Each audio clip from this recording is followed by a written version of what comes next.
Hey everybody, welcome back to today's live stream. Sounds like audio is working just dandy over there. You know what I was trying to get to work, but I couldn't seem to get work, is I wanted the chat to be like on the screen, and I don't know how to do that with YouTube. It seemed, oh, there we go. We got it to work. Oh my goodness. I figured it out. I figured it out moments before the stream started. So now we got a little chat up on the screen over here. So if you guys send chat messages in the chat, it will then populate on the screen. We'll have to figure out what we want that to look like from a size perspective and everything like that. But now that we've got that, that's pretty cool. I don't know. Feels way more official than it did before. Awesome. Awesome. Well, guys, how was your week? How are you guys doing today? Hope you guys are having a wonderful Sunday afternoon. I watched some horror movies this week. I watched The Mummy last night with Tom Cruise. Not phenomenal. Very predictable, but it was a fun kind of like action film thing. I swear I watched it before, but I guess not, because I didn't remember a single thing in that movie. What's up, Marvin Studios? Welcome into the chat. How are you doing today? As you can see, I put up the, I have a little chat now on the thing. Your muscle first, Sim. So happy for this week. Yeah, dude, I saw that. That looked great. That looked great. Right? I feel like you posted that. Did you post that? I don't know. I saw first stuff on Discord. Now I don't even remember who posted it. I just remember seeing it. Oh, nice. Chat is cool. Yeah. So now we got lovely little chat pops up on the over there. It's gonna be way more official. Just only took me 2 years to figure out to add that as like a thing. And I was watching someone who was talking about it. They were like, actually, it's better to have chat on your screen, because even people that don't like chat or don't chat themselves, they like to have it. I guess it's like a thing. I don't know. I just listen to what people say. But yeah, that took a moment to figure out. The YouTube crossover to getting the chat thing to work is a little more difficult to set up than Twitch. So anyways, I watched that movie. I don't know, did I tell you guys last week I watched Sixth Sense? But I did watch also Interview with a Vampire. Yes, Interview with a Vampire, which is another Tom Cruise movie. Yeah, the Brendan Fraser one. I haven't seen that one yet either, so don't kill me. I'll have to get around to watching that as well. I thought I had seen the Tom Cruise one, but watching it last night, I was like, I don't think I watched this before at all. Is Last Rites out? I don't know, actually. I do know I want to check out Black Phone that came out this weekend. So Black Phone 2. I haven't seen the new Conjuring movie yet. And then let's see. What else? Oh, right. I watched Interview with a Vampire, which, by the way, great movie. Not really horror, but it's kind of like its own kind of like drama thing in that universe. I don't know. I feel like that's most of the stuff I've watched this week. I didn't really watch that much. Let me check my letterbox. I'm gonna double check my letterbox and we'll see if I watched anything else. I don't remember. This was a busy week for me, guys. I watched Tron last week. Tron Ares. I feel like I talked about that. That movie it should win best visual effects. I'll say that. I will say that. Oh, I did watch also watched Insidious, but I've seen Insidious before, so that wasn't like a new movie to watch. I looking at some of these that some of my friends are watching on Letterboxd, and I gotta catch up. I mean, there's some serious films I gotta check out here. Does it have recent on here? I guess not really. The only thing it said I watched recently was Trick or Treat, was a few weeks ago. So I don't know if this thing. Oh, because you know what? I don't give I rate movies, but I don't I rate them, but I don't really I don't review them, because I think on Letterboxd you have to rate it and then create a review. Even if you don't say anything, you still have to create the review in order for it to publicly say that you just watched it. So I didn't do that. Okay. Let's see.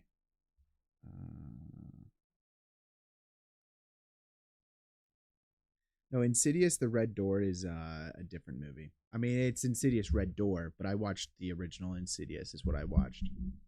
Heard that Brad Pitt wanted to drop out of the interview with a vampire, but he already started filming and then went to win an award for it, so it worked out in the end. You know what's weird is I felt like Brad Pitt fit pretty good in that film. I honestly thought that, you know, he did a great job in that part. Not so much did I think that Tom Cruise belonged in that movie. That was a very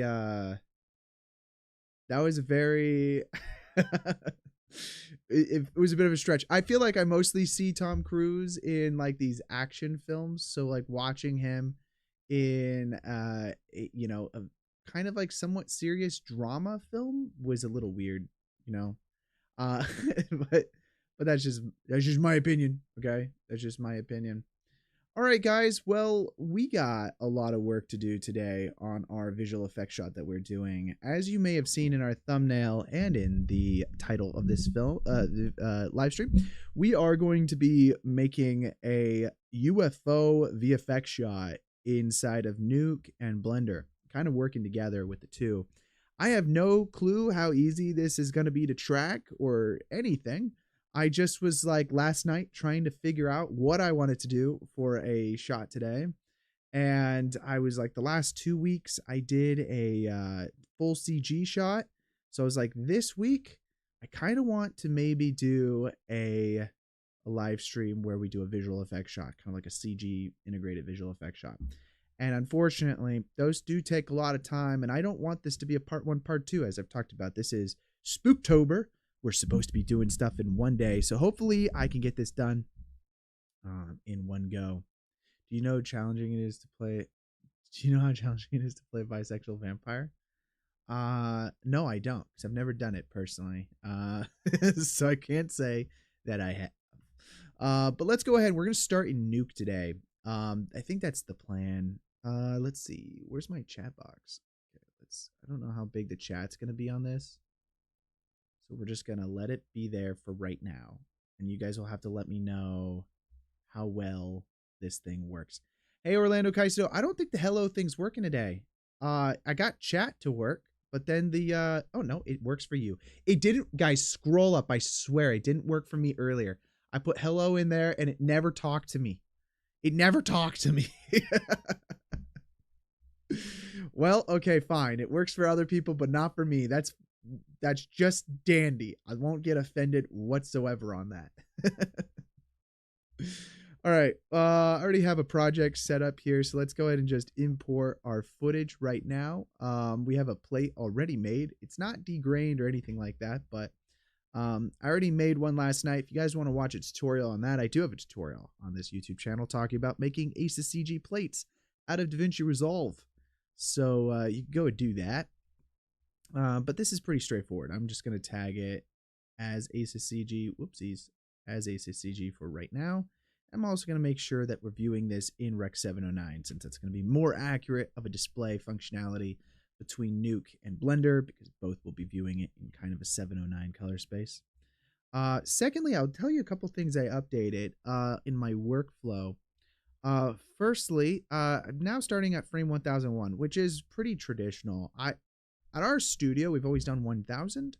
On this recent job that we're doing right now, we're doing 1001. And the reason why you do that is because the slate is usually frame 1000, and our company never had slates, so it's never been a thing. So the way I've been doing it for the last 10 years has been without starting at frame 1001. But recently, we're working on a job where we do have it start at 1001. So that is one thing that I'm kind of adjusting for, and you know, it's kind of nice. I actually prefer it. But here's the shot. This is from Action VFX's website. And I don't really know what this plate was supposed to be for, if I'm being completely honest. But I was like, how cool would it be if he's looking up and there's like a UFO or something up here? I don't even know. I don't know. You guys are going to have to tell me how dumb of an idea this is going to be. Also, how hard this freaking camera tracking is going to be, because it's basically nothing but leaves. It's nothing but leaves. I don't know what this plate was supposed to be for, but today I was like, we got to do something spooky. We got to do something kind of like genre, like sci-fi maybe. And I was like, wait a second, UFO. So we're going to add a UFO up here, I think is the plan. So we're going to need kind of like a roto on this guy here, as well. I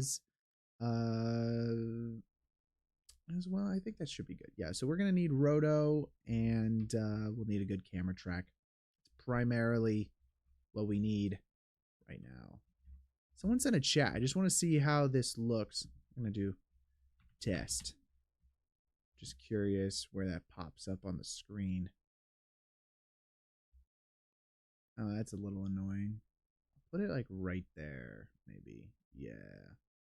We'll do that for right now. Okay, fantastic. Guys, still working out some of the kinks here. But I think this will work.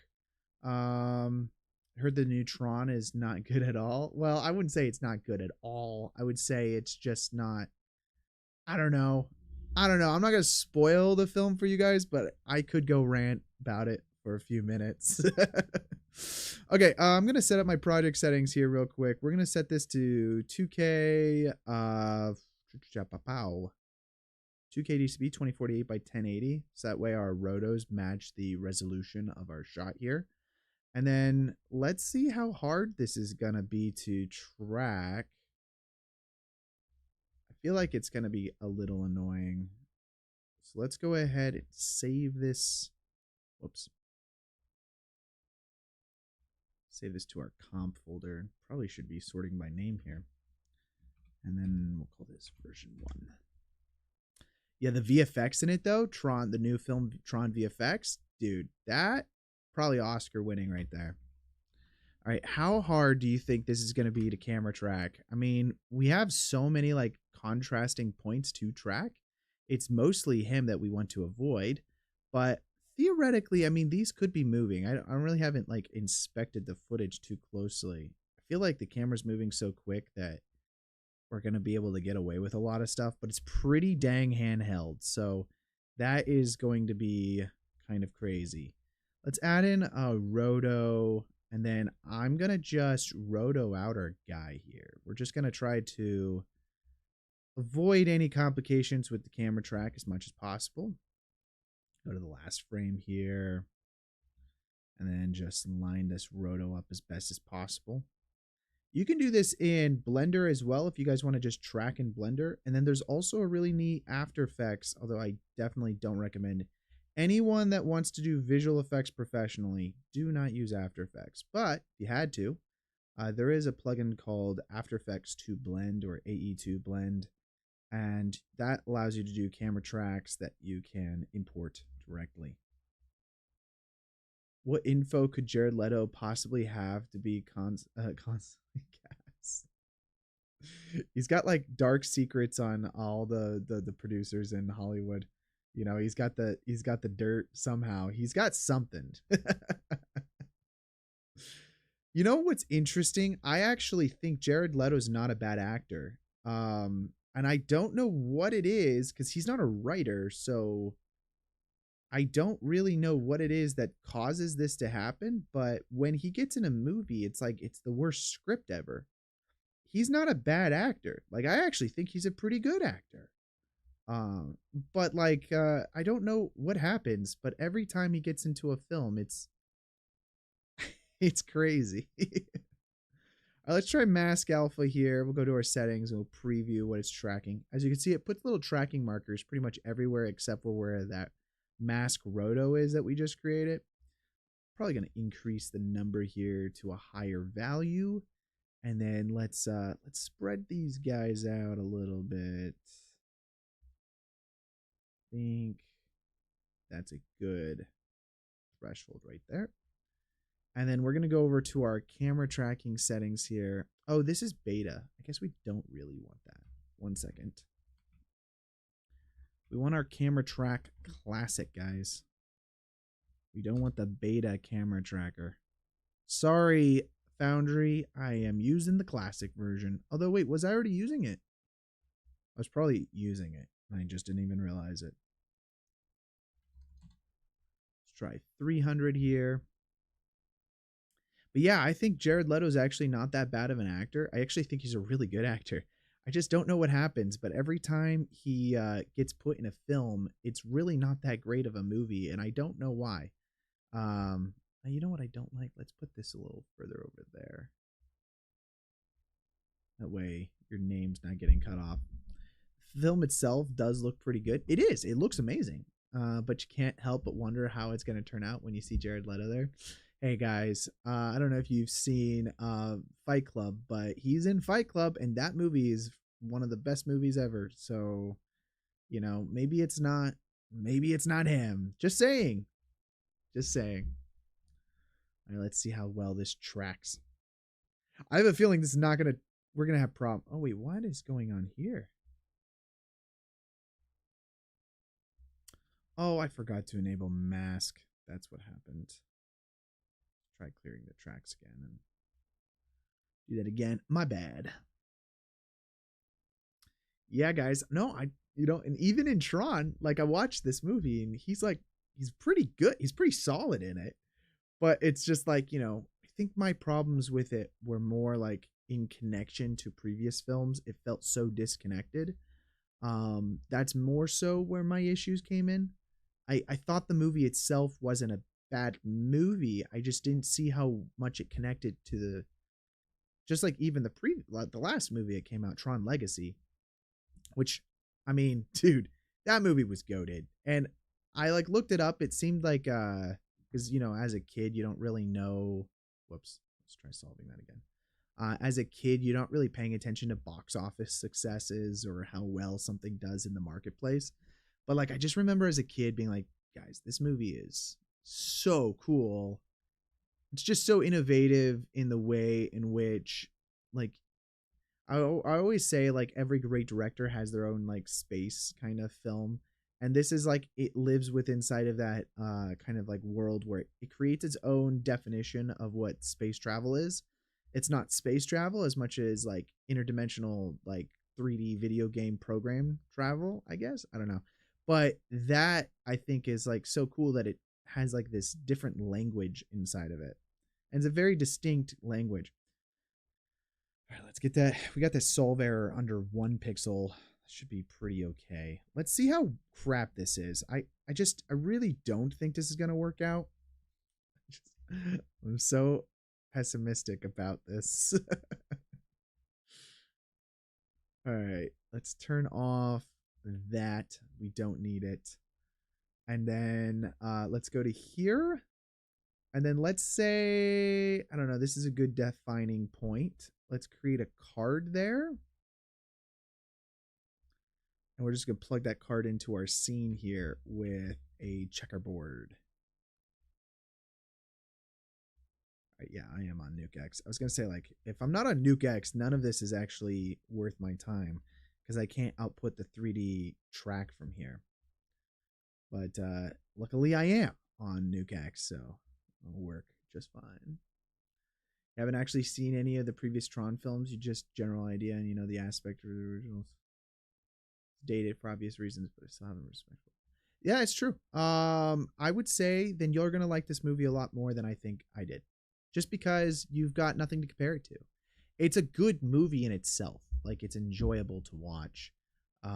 It's just it like there's no connection whatsoever to the previous films, and so if you're like wanting that, then you're definitely gonna be missing it.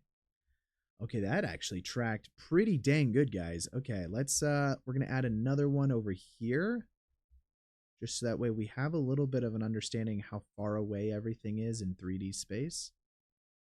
Create another card. And then now if we put that inside of our scene, we've got this other card over here.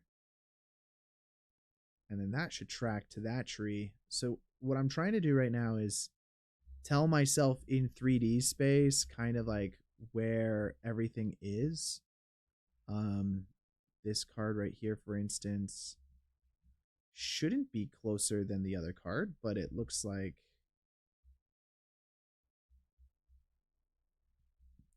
it is. See how well it tracks.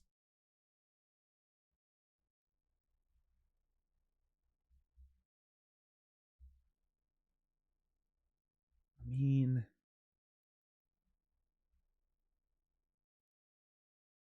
it tracks to that point pretty well. I think the rotation is off. So this point in the center is like right on, but it should be more like that. And then that way, that makes more sense. It's kind of like a box. Because this point over here connects really well. And then I think this now is more. Oh yeah, that works pretty nicely. The reason why I'm doing this is because I can actually export these cards into Blender, but I'm going to want to know in Blender where everything is. Because like right now, I'm just going, if I imported just the point cloud, I wouldn't really know where trees are necessarily. But this allows me to know like, hey, I want like this object, I guess going to be like right here. Should be pretty good. Okay, let's go ahead and save that now. We've got just these few cards. We're going to export this, and now we can go do all of our work inside of Blender. That was pretty easy to track. I actually thought it was going to be... Guys, the live stream is done. We're done. Nope. Totally not done. But, you know, we're well on our way, of course. There's a couple things we're going to need. First of all, we will need to add a write node here to create a reference. It's already 2K, so I don't need to downres it. Usually if I'm like working with like 8K resolution, I would probably downres stuff. You will notice that we will have to do some overscanning, which is something I'm like, actually don't know how to do out of Blender to render with overscanning. I was thinking about looking that up. Normally I've been like cheating it or getting away with like scale differences on the plate, but I don't actually know. I do know if I were to do this here, you can turn on overscanning inside of your scanline renderer by just like enabling more overscan, and that renders outside, so that way when you reapply your distortion, it has those edges. But I don't know how that works when you're rendering out as like EXRs from Blender. I looked it up on like ChatGPT the other day, and didn't exactly have what 1019. Oh, today is 1019. What did I think it was? Wait, why did I call this 1018? Okay. Oh, it's because the name of my plate 1018. Wow. Okay. Yay me. Okay, we're gonna output this to our reference folder. Create ref or undistorted ref. What's up, Alexander? Welcome to the chat. And we'll call that .1234 and then .jpegs. I like JPEGs because they're pretty lightweight. Alexander, you'll notice that your chats now appear on the screen whenever you send messages. Burned in for eternity, or until YouTube decides to delete the video for whatever reason. We'll do create directory, and I'm just going to render this out. That'll give us some nice JPEG references inside of the Blender. And then I'm going to add a write geo node. Attach that to my scene. And we're going to output a Olympics. So, probably going to match move. Just copy this guy. And we'll call this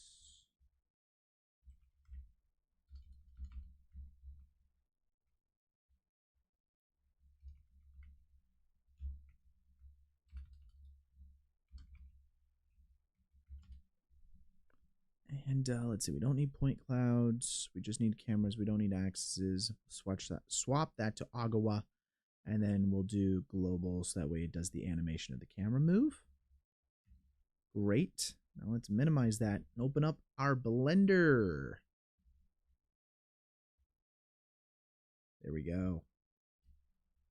Guys, we're flying through this. We'll be done in like 15 minutes. This is how easy it is to add a UFO inside of a visual effect shot. It's just so easy. It's laughable.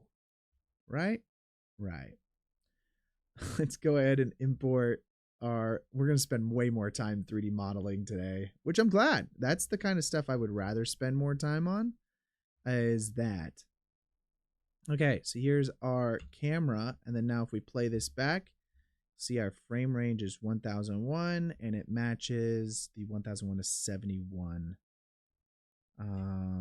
which is correct here as well. I think the only other thing I'm going to want is to open this up. Oh, well, we already know what the res is. I don't even know why I was...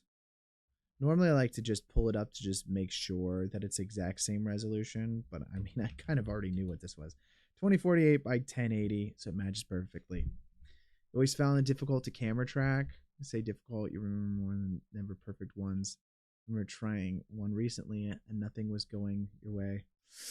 Yes, that pretty much happens to me every time I try to camera track, except for this time. Though I have a feeling we're going to see more and more issues with this camera track as we add in more details, but like, you know, we can make adjustments. It's not the worst. It's not the end of the world. I'm going to go here and then let's go to ref undistorted and then import our reference that we have. And that should work. So that, oh, whoops. Let's try that again. I need to figure out, I got to change my default settings.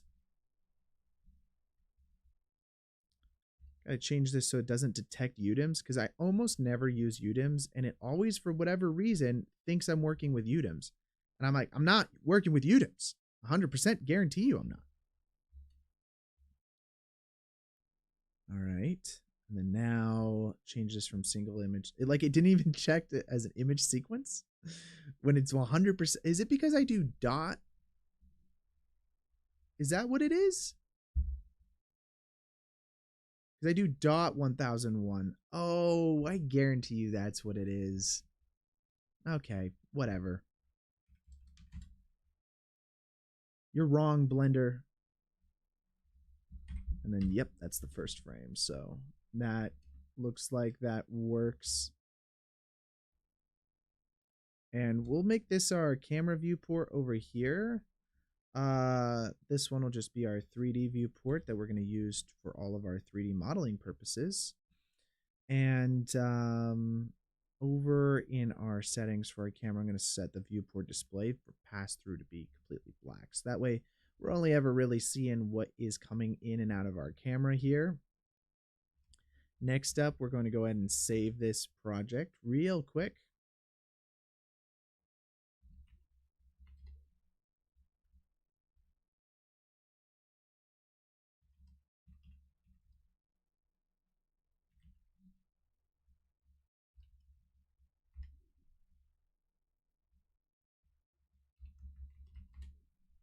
Scene. There we go. Okay. So now we've got like a pretty nice camera track in here. There will be a couple things we're also going to need to do. We'll need a roto of him.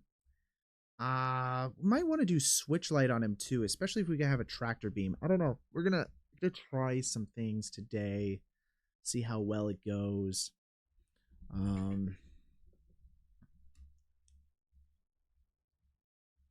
Okay.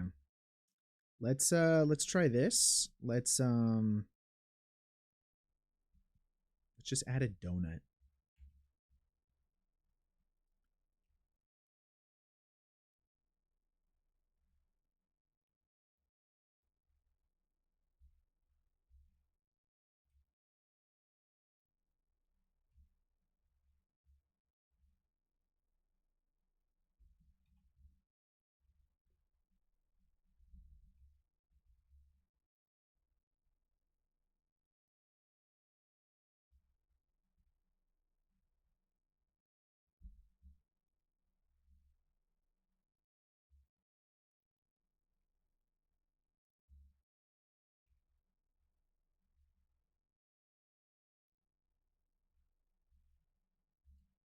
I'm gonna get like the kind of like perspective working here.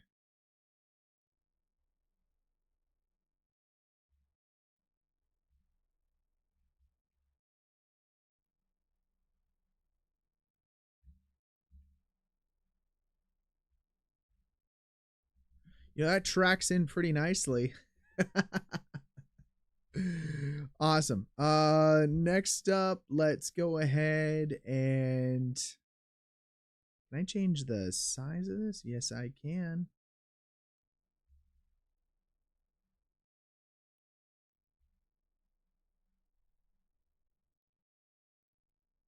Tracking almost works. It seems to jump at like this one frame here.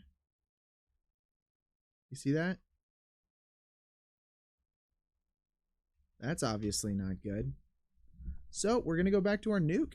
There are problems. We have problems, everybody. It's okay. This is where the real headache comes in because we now have to redo everything. Well, we don't really have to redo everything, but we have to like clean it up. See how low we can get a lot of these errors to be. Puts it at like a 0.8. It's pretty good for most of the shot, honestly. It's just like that last bit. Okay, let's create a card here. And then we'll also make this a scene plus. Let's go ahead and do that again.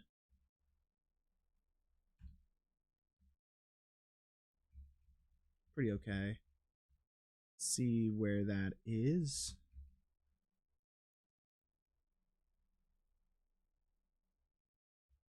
I fully expected this part to take the longest, honestly. So I'm not too concerned if we have to make some revisions to it.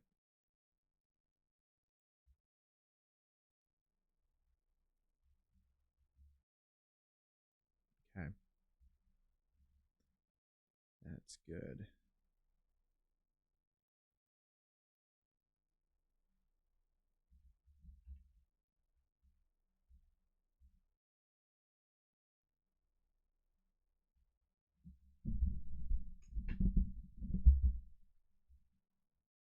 Yeah, we'll have to get the Andrew Price UFO in here, the official donut. The Blender Guru donut is going to live inside of our UFO world. That's the goal today. Looks pretty okay.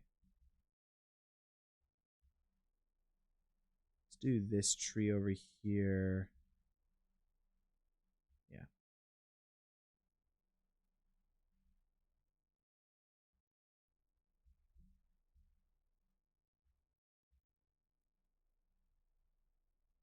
All right. And that's already kind of lined up.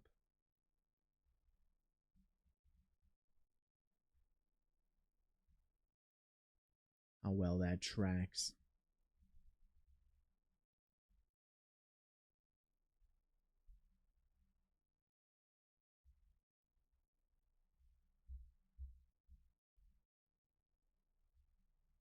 Okay, let's see if anything jumps here. I think we're for the most part pretty good. I'm gonna reconnect our the same write node, and we're just gonna overwrite what we had. Should probably kept the right geo as well.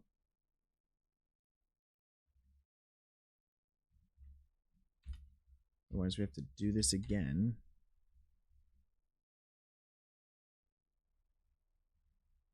Okay. And we'll go ahead and put that same here. We'll call it V2, I suppose. And no axes. We don't need the point cloud.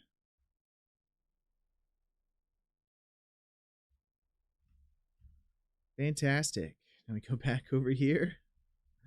Redo it. So we'll call this V1. I'm just going to select our hierarchy, our camera, as well as our meshes. I'm going to keep the donut there. I don't know if like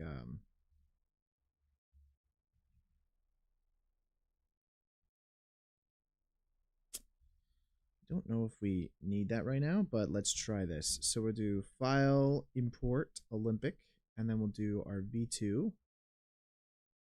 And okay, that looks great. And now if we select this new camera that we created, set that as our camera that we're going to be looking through. hide those two.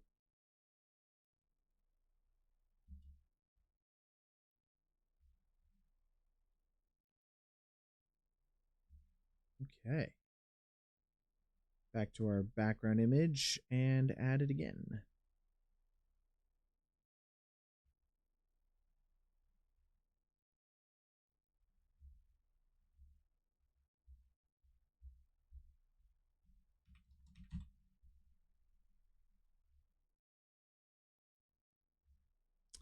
Why is it doing that? I think it might be because it's too close.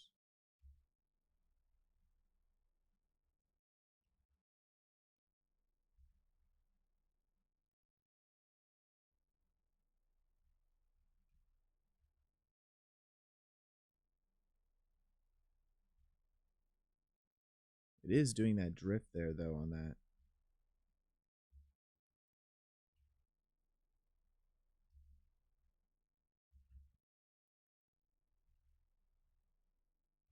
Just kind of like rough place it, I suppose.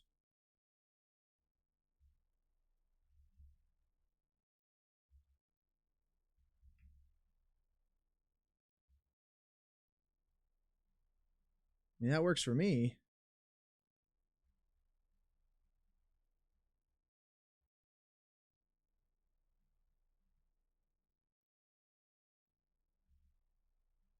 And then we'll have the tractor beam kind of like blast past it. Okay, cool, guys. Wow. Let's look at some UFO designs. We'll have to get some kind of like spinning orb like. I guess we got, guys, there's reports of UFO activity. I didn't know if you Googled UFO how much information you would get on this. I like this just because it's more of like a, oh, it's like a cool, see, I'll just put this right here. It's kind of like a cool thing. I don't know. Fire in the sky is pretty UFO effects. Fire in the sky UFO.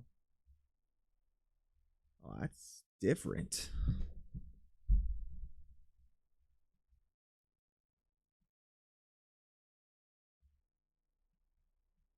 Just a lot of particles, and I don't know if I want to deal with a lot of particles. That's cool, though. It's very different.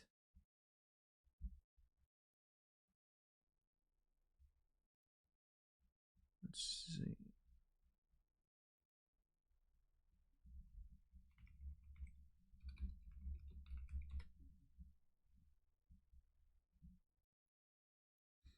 I like these lights.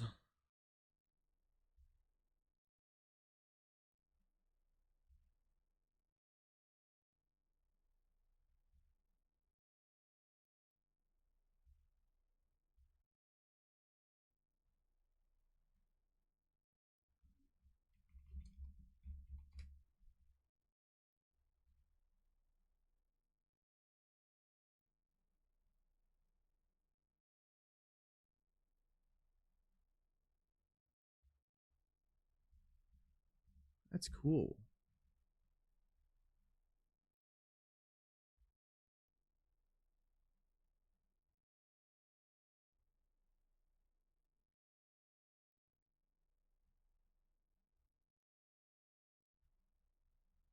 That could be pretty cool just because, yeah, I mean, I don't want to do this because it's too much like particle stuff and I don't want to deal with that. But I think this could work really well.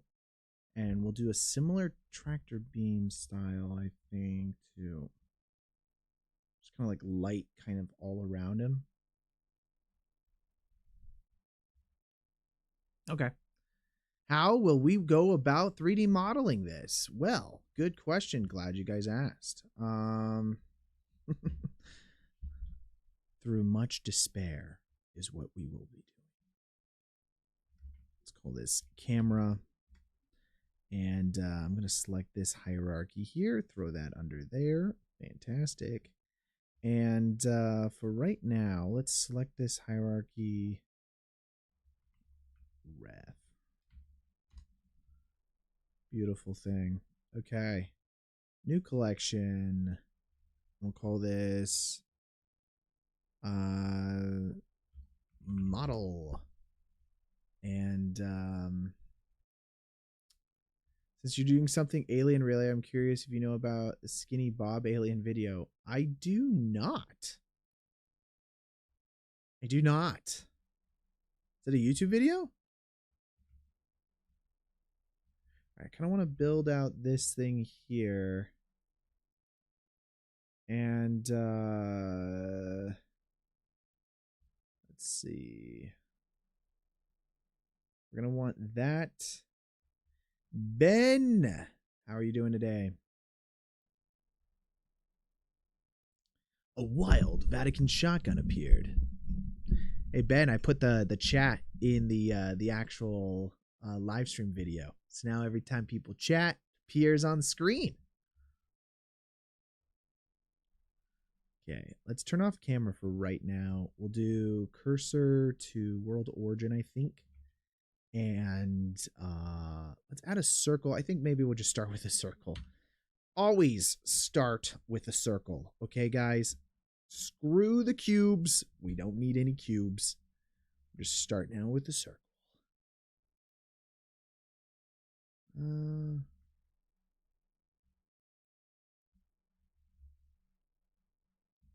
This part's the easy part. It's going to be that. That'll be a little more challenging.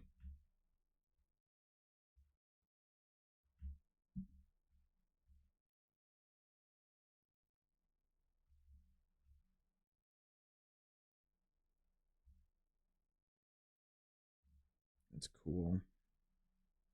I don't know about the center part. We're going to have to figure that out. Fire in the sky, UFO.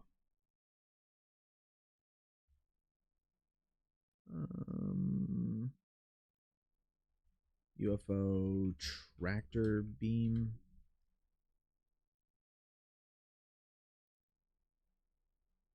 They're allegedly real, which probably means they're not real. I love this for like a lighting ref on what it looks like to be caught in a tractor beam.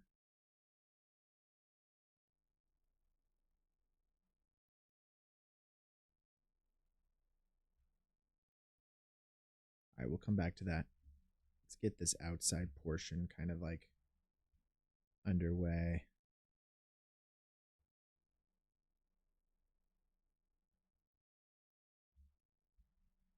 Although I personally believe everything I see on the internet. Oh, whoops.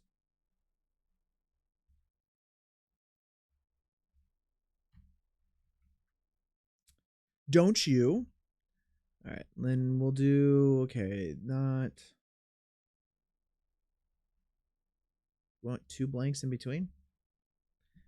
Gotta love the Connor Brandway. Honestly, just have taken a normal UV sphere and flattened it slightly. But that's why I come to your stream. I come for the Connor way, not my way. Yeah, because that would be a flattened UV sphere. And this is a UFO, which is obviously not a sphere. I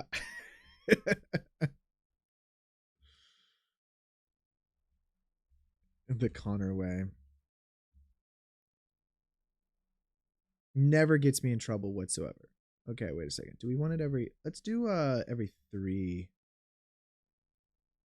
So it's 3 blanks in between.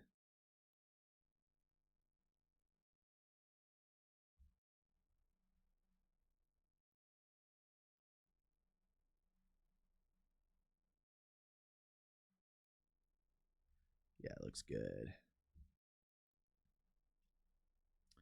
Truth of the matter is this. If you wanted it any other way, you can watch any other streamer. They would do it the right way. I always think it's hilarious though. I'll do watch like random people's things on like Photoshop shortcuts or YouTube or like Blender like tricks, like shortcuts that'll just like make your life a billion times easier. And then I sit there and I go, I didn't know there was a button for that. Holy cow. I've been doing that. Not wrong, just not right my whole life. Okay, so we're going to have to do a couple things. Firstly, we're going to... I wish there was a shortcut for this. Is there a way to swap between these? Do median. And then individual.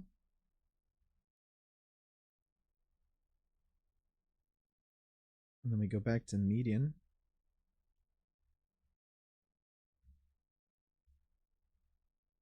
Scale that back out. And we'll go back to individual. Scale that back kind of down. There we go. Back to median. Let's scale that out pretty generally large here. That's looking... from this angle, it's hard to see how flat everything is. It's like it probably should be more like that.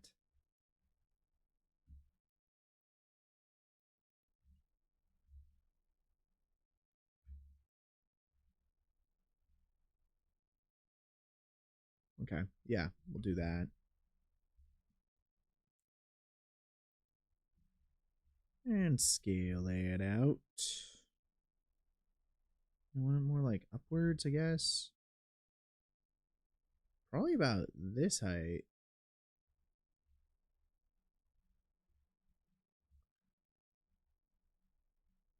And we'll keep that roughly there. I think if we extrude that upwards now, scale it out even more slightly. And then we do individual origins. Oh yeah. Median point, scale it out.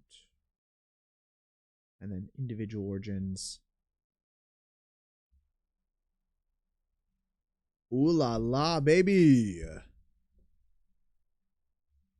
And just one more. One more.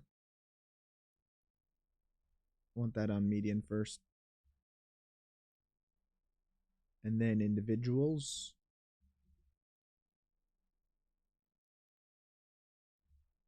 Okay. Now, that looks pretty solid in my opinion. Now we just need that rim at the top, I'm thinking. So let's just duplicate this. Scale it out. It's just basically the same circle, guys.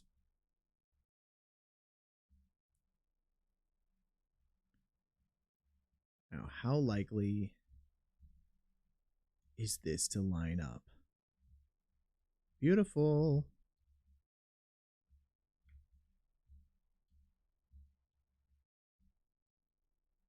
Kind of fill all of this in.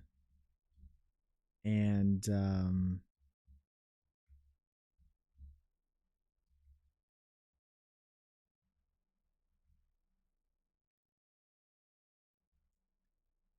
yes. I don't know if I really did this kind of the wrong way, but we're just doing it this way, guys, because this is the way we're jamming right now, okay? Select all these vertices, duplicate them, and then from this angle, kind of just eyeball it. I think we're going to scale them in on the median point here to roughly the same lip as that guy. And then now, if I fill these guys in, that fills in like so. Just going to do these all real quick. I have no clue if I'm overcomplicating this, but this is the way I'm doing it, guys. Clean quads. Clean.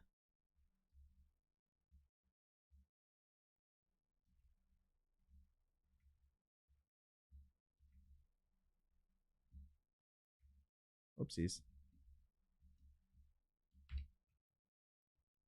All right. Who broke this?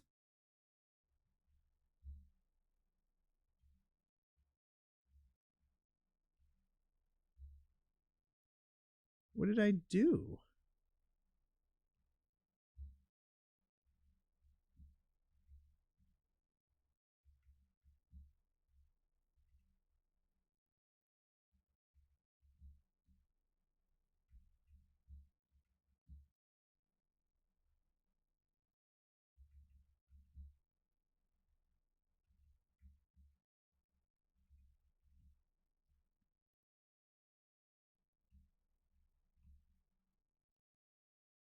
Honestly,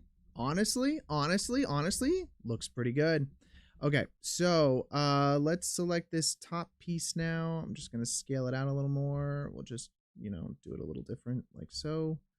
And then now I'm actually kind of curious what a subdivision surface would look like on that. Oh, that looks so good, guys. Yeah, baby. Okay, that was the right decision.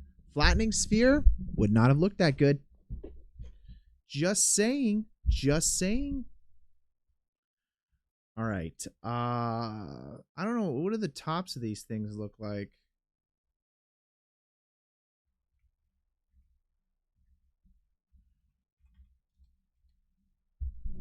Try to be as accurate as possible. I mean, they got like a big freaking roundup up there. Is this the same thing, or is this like I don't even know what I'm basing this off of. I know it doesn't look like a typical typical UFO though. I'm probably doing it off of the wrong looking UFO. But I do like that round, kind of like tall round top on it. Let's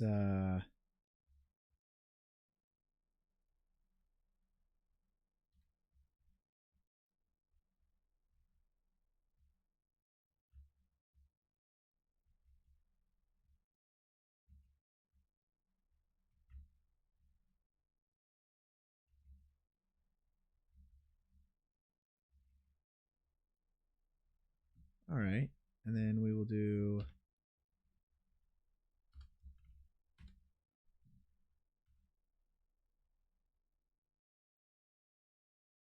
some bridge edge loops. Wait, does this not show my... Oh, it does. Okay.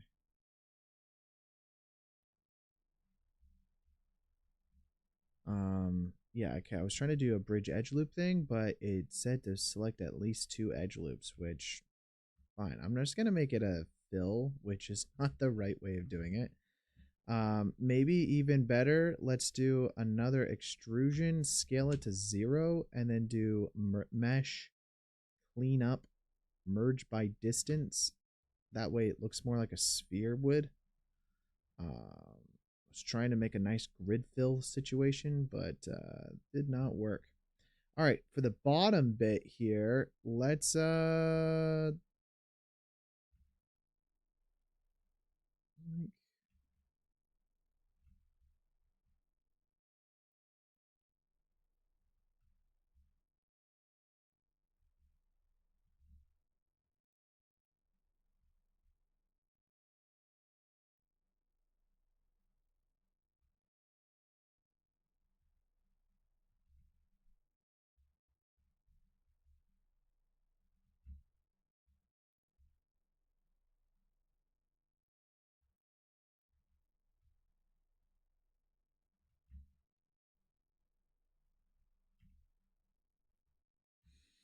okay. And we'll do probably another there and another here. And we'll do shade auto smooth. That way we get those crisp edges, baby. Does that look like a mushroom though? Looks more like a mushroom than a UFO, which might be an interesting theory, guys. Might be an interesting theory. Let's see. I don't know if I like this up here.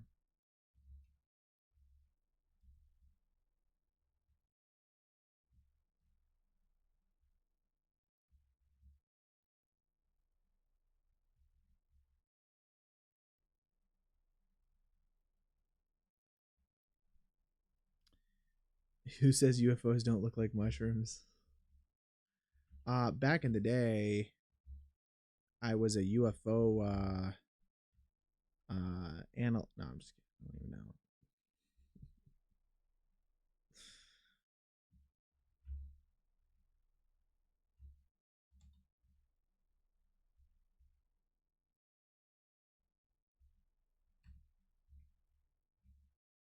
Guys, how easy is it to make a UFO like design? Like, holy crap. You were a UFO researcher? Yes. Yes, I was. UFO analyst of sorts. Studied the UFOs up close.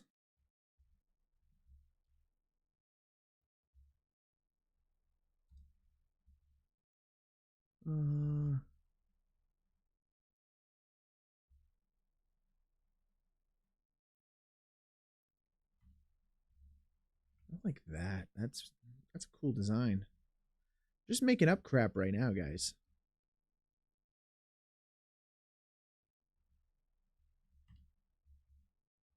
And then let's see. Let's duplicate this guy.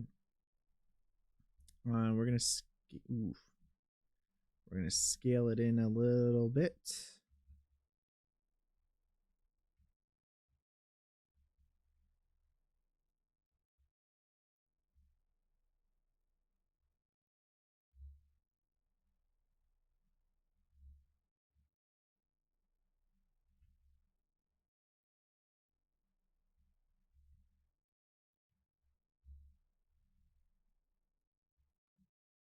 That's cool. Area 51 confirmed, not clickbait, real. No, Area 51 isn't real. I mean, wait, no, totally Area 51. Yeah.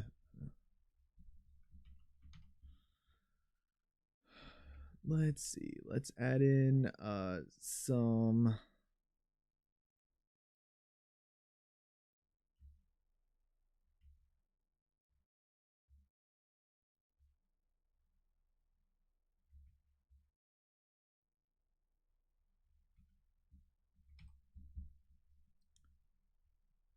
Do object set origin to 3D cursor here. Yo.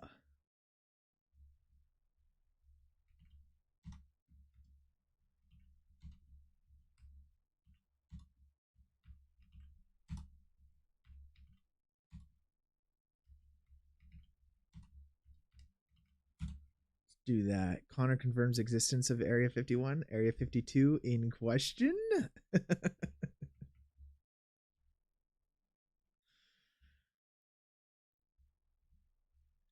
right. Does that look like that looks a fine enough? Guys, stop. You're going to get me fired from my totally not real job.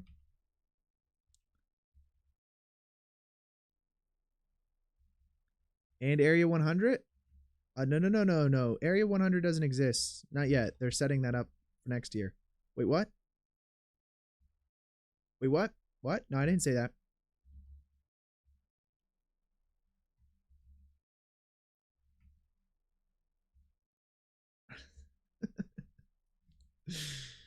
It's like, not yet. No. That's still in progress. Guys, I told you about that.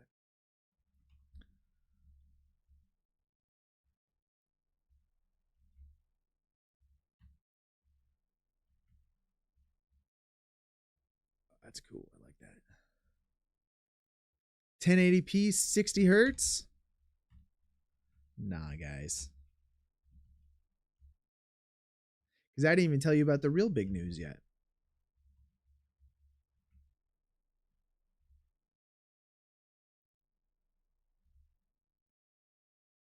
All right, I like that. You know, it's so easy adding just like extra like bevels to this crap to make it like even more. Connor is an alien? No, I used to be. Let's do...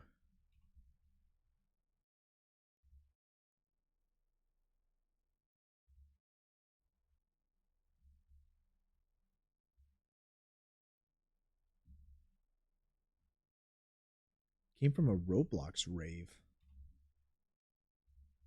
What is a Roblox rave?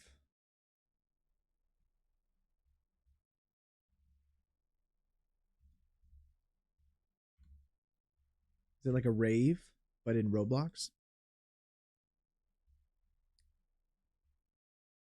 Guys, I just hope that if I were an alien, I would like actually have magical powers and stuff like that. Wouldn't that be cool? Like, we could all see that happening.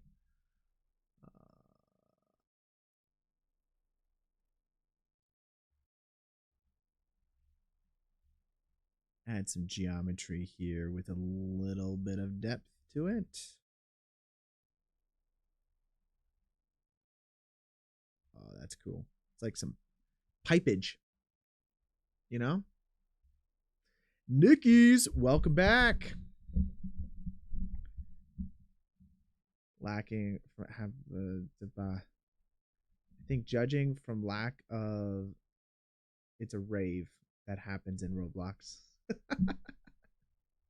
Yeah, it's like so there's this video game called Roblox and then there's a rave and it happens inside of Roblox.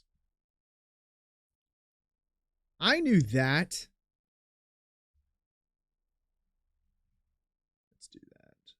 That's actually yeah, that works. I'm not completely out of touch, everybody, just mostly.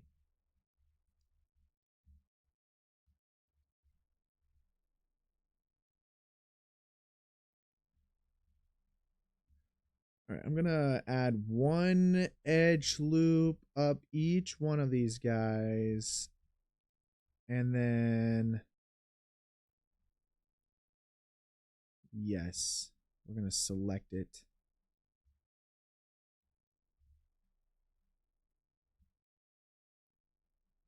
Analyzing, trying to be more human. It's from Tomorrowland. What? What's from Tomorrowland? This? All right, let's try to deselect all the internal stuff here. So it just connects to the outer ring. And then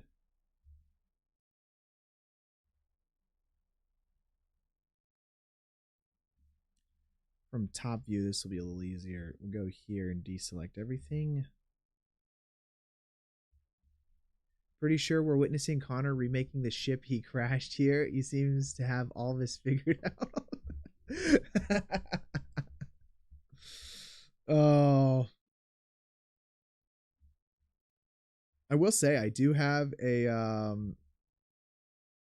like an alien crash landing short film that I want to make.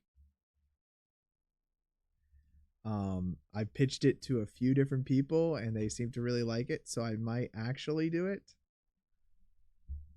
It's an alien, it's only like 3 pages long. It's a short film, very short, very short. And oh wait, let's also apply the subdivision on this guy and then we'll convert it.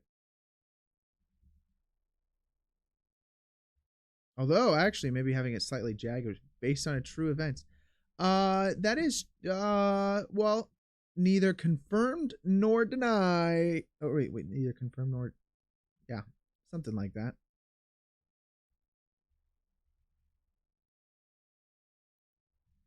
Guys, come on. I'm not an alien. All right? If I were, I'd be cooler than me. It would be kind of depressing if I were an alien. Think about it for like longer than 2 seconds, okay?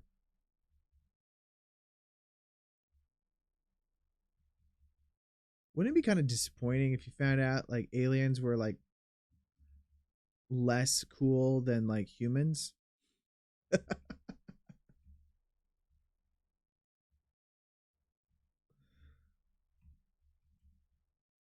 They're just like more 2 hours at 3 pages equals 2 hours of runtime.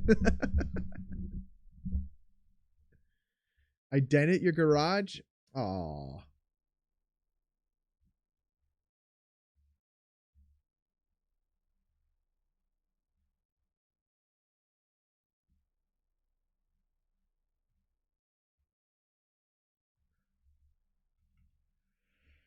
oh yeah, reminds me of home. I mean, it reminds me of those alien films that you watch online sometimes.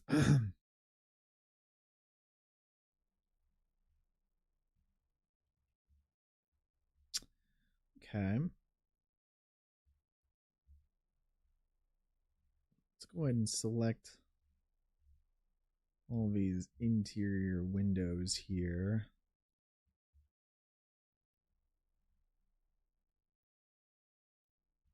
In your own spaceship going wee.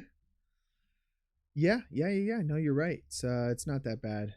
I mean, I would imagine it's not that bad at all. Will I use AI to roto? I mean, yeah, I'll be using DaVinci Resolve. Let's go ahead and apply that. And then now if we extrude everything, we can... These windows go in or out? I think they kind of just exist.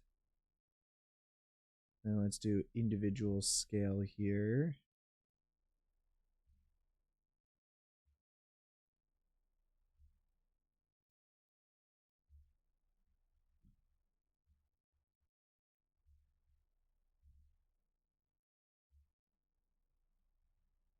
Should probably select these internal ones. How would you do that? This way? This is probably the easiest way to do it.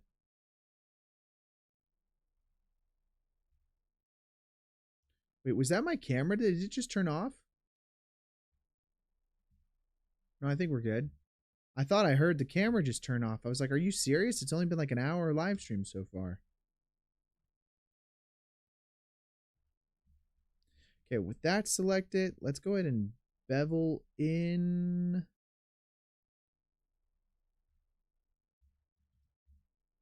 And then we'll do shade auto smooth. Whoa, that did not turn out good. Why?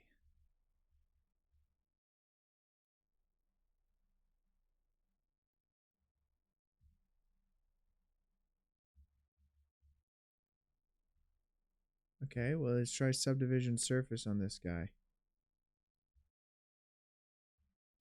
Why? Okay, wait a second. What is going on? Let's delete all of that. Grab all of that. Extrude it. Move it up. And then we're going to scale in individual origins here. We'll just create our own bevel. We don't need you.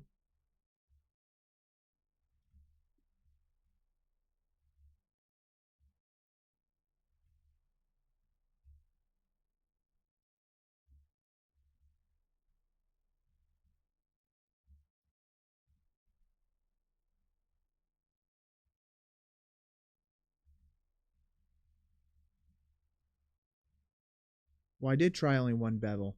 That was actually exactly what I did.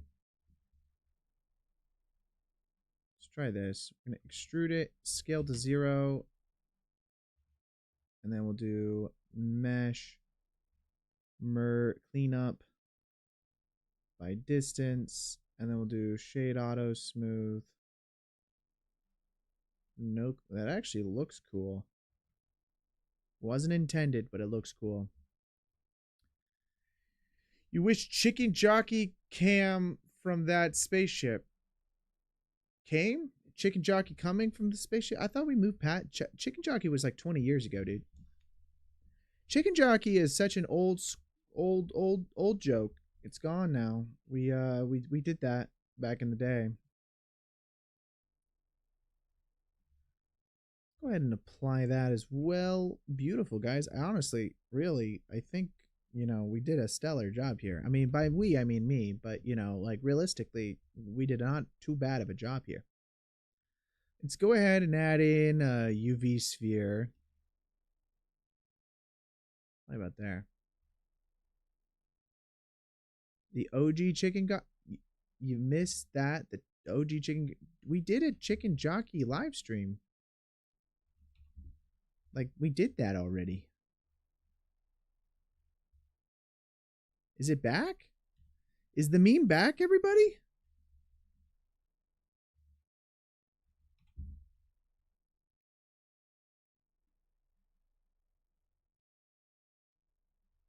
Okay, that's nice. I like that. And then we'll do object, set origin to the 3D cursor.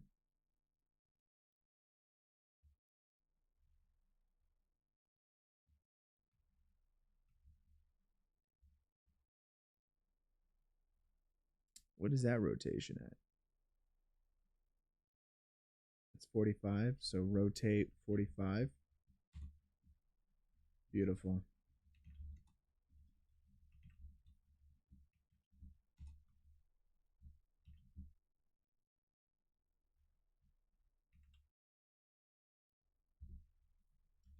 What am I doing here?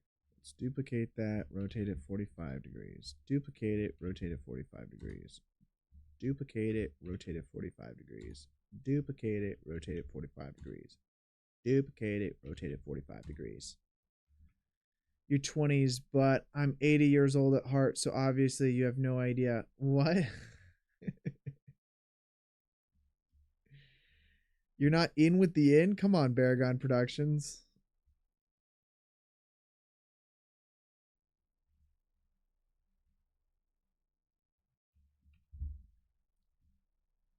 And let's do one more light right there.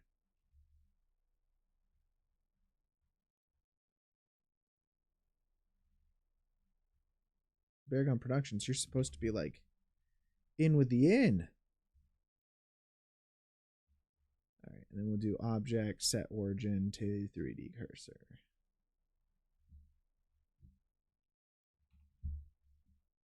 And now we just go ahead and freaking do our thing again. We duplicate, rotate it 45 degrees. I love UFOs because they're just so everything's uniform. So you just have to do it once, whoops, and then you just duplicate all your crap, and then it kind of just like looks like you meant to do it that way. Do you delete the streams after? You're busy now, but you would love to watch the stream after? No, yeah, all the streams are still up. All the streams for the last 2 years are still up. And of course, if you want these project files, you can get them over on the Patreon after the live stream's over. I always upload them to the Patreon. All right, guys, that was my one plug for today. Okay, there we go. Okay, so that's working pretty well. We now need to texture everything. Obviously. What are you guys doing here? This is our objects. We'll set you under ref right now.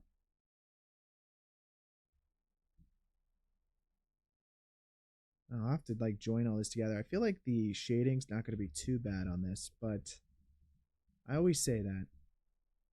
Ben is here. I don't know if he's got sound on or not, but he said hey earlier in the chat.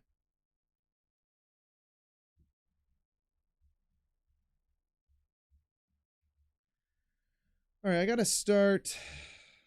Let's join all of the lights together so that way they're at least all the same object, and then kind of have to go from there.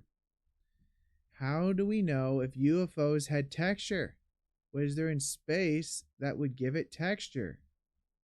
I could tell you from personal experience that they have texture.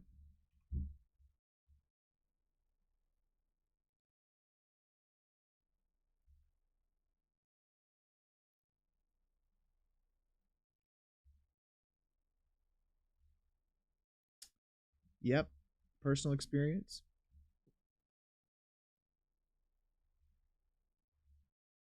All right, where's my freaking spheres? Okay, let's just select all the spheres this way.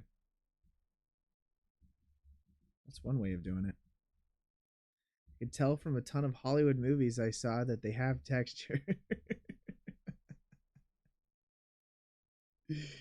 Yes. That's exactly right. The Men in Black might know your my door? What about my door? Was that a threat?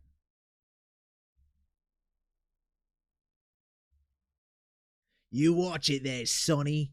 The Men in Black might know your door, mate. That came up. I was a little scared there.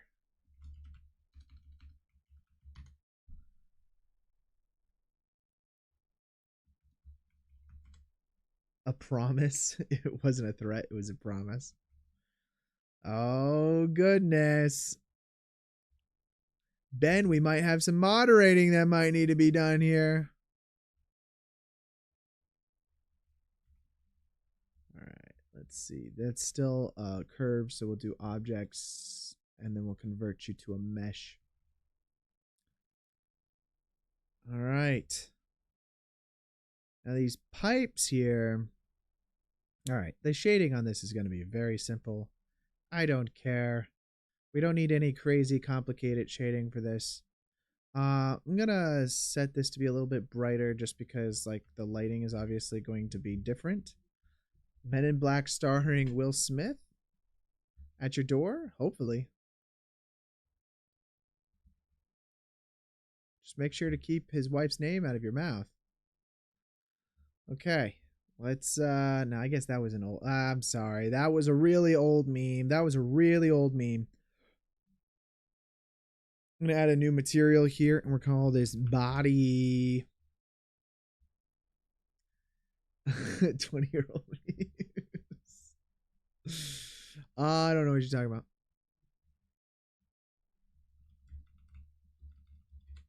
Texture Haven, everybody. HDRI textures. Here we go. That's older than 20 years, though. That's ancient. What do we want to do with this crap? Probably this, but without the green. I'm thinking baseball texture. Why?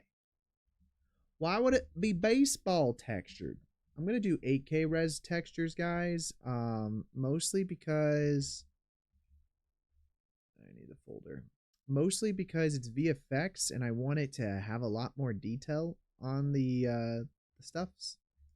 So we're gonna do 8K textures for right now.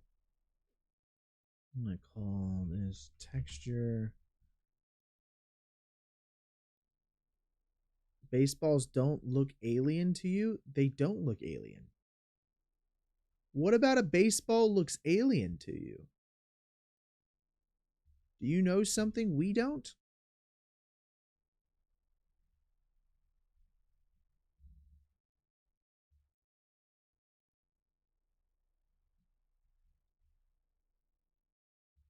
Would be curious texture for UFO. What? What are you talking about, baseball? You're talking about like the actual like leather? Guys, look, man. Baseballs aren't from space. They're from America.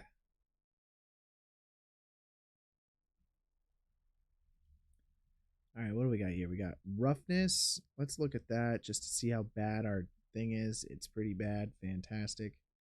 What does generator look like? Pretty bad as well. So let's vertical split this. We'll go to UV editor. That's what the man tells you. All right, and then we'll go ahead and select everything here, and obviously they're not unwrapped whatsoever, so we'll do a smart UV project.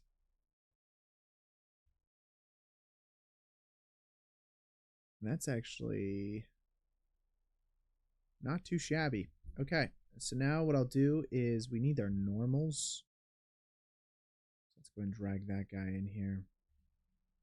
Plug this into our normal map. The roughness can go into roughness. We're probably going to need to make some adjustments.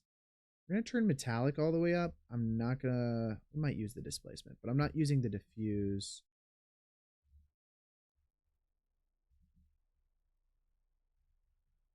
For ourselves, let's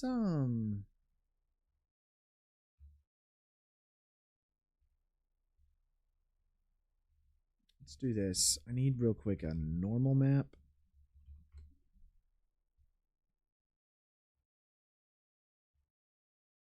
Okay, we'll save that for a moment. But the one thing I probably shouldn't have like fully white background, because otherwise you're not going to be able to see how well metal looks, because metal is based off of the stuff that's around it. But yeah, you gotta go now. I said too much, gotta sleep. All right, well, hey, Beargun Productions, you have a great rest of your evening. See you next time. Let's see, we'll do, let's see, outdoor, kind of like a forest-y vibe. Let's go with this. We'll use it 4K for right now.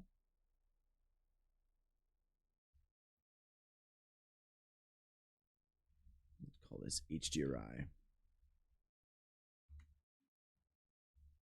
He might not be back. Was that a threat?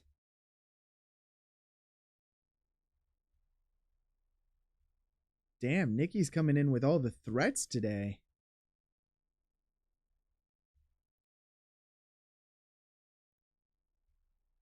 All right, let's go assets, HDRI, picnic vibe here. Now we've got our metallic surface that we are working on. Let's go to a color ramp real quick, and then I'm gonna make this a little bit more reflective, except for certain areas. I could buy that, and then there you go. Now the only problem with having something be really reflective inside of VFX is that we're going to have to reflect the guy's face back at us, and I don't think we actually have the opposite angle for that.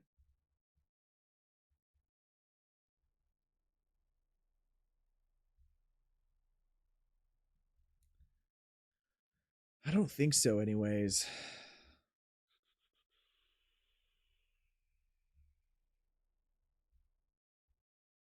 There are 3 clips here. Nope, no top downs.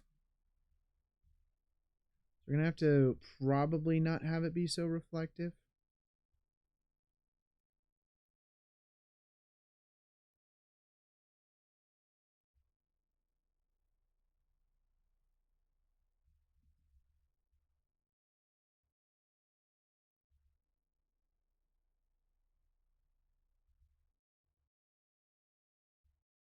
I will put that into the normals as well.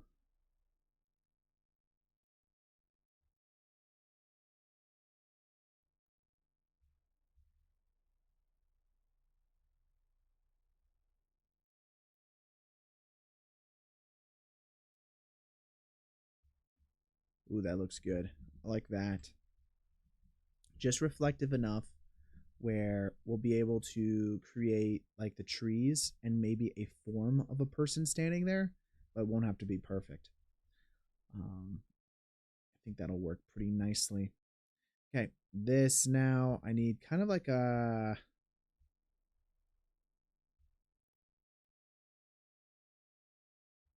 I want this, right?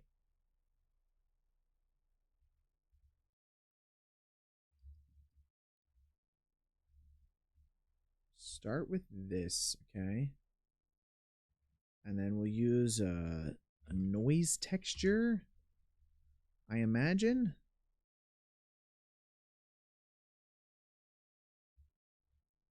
Let's also grab everything and do a smart UV project.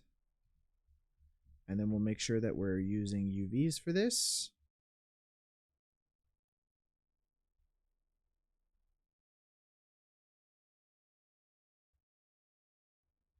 Something like that could work. Now, if we do a color ramp after this, we can a little more contrasty, I imagine. Let's see, let's look at the two. We got kind of like an orange and a white. So let's make this both pretty bright to a white. And the white can even be slightly yellow.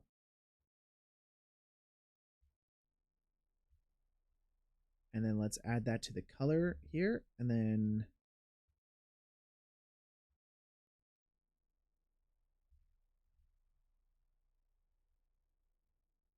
back into our dilemma of last week is that orange really isn't a real color, guys. So what is that though? What is that? What is that?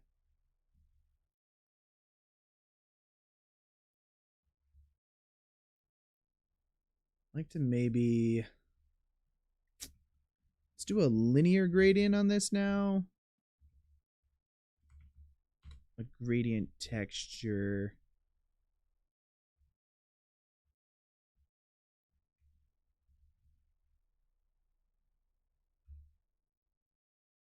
Let's do a color ramp.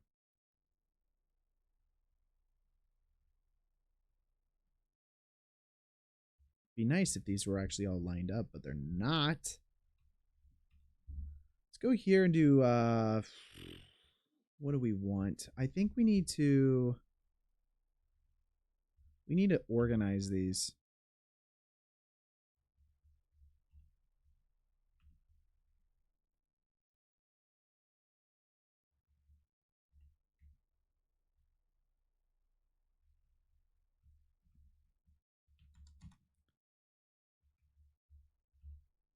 So that way these both line up now.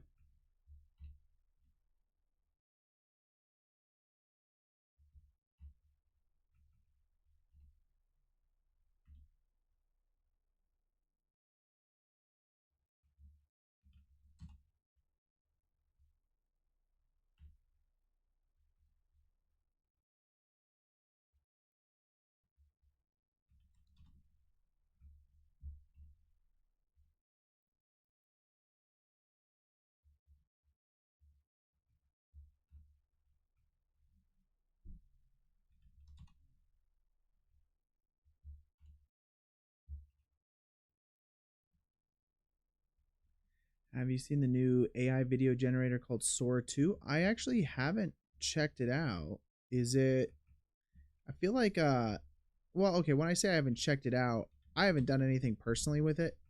But I have seen a lot of videos online about it. It's like actually good. It's kind of insane. Okay, now that these are all the same, we can actually control some pretty cool stuff here. As you can see, I now have a gradient that now maps accordingly because everything is exactly the same. We could have done that by creating a whole different UV if we didn't want to if we want each UV to be different, blah, blah, blah. In our particular case, it actually really kind of doesn't matter. The flames being the same on each one, you know, might not be as great, but I'm not too concerned about it. Next up now with this gradient that we have here, I wish I could blur this edge a little more.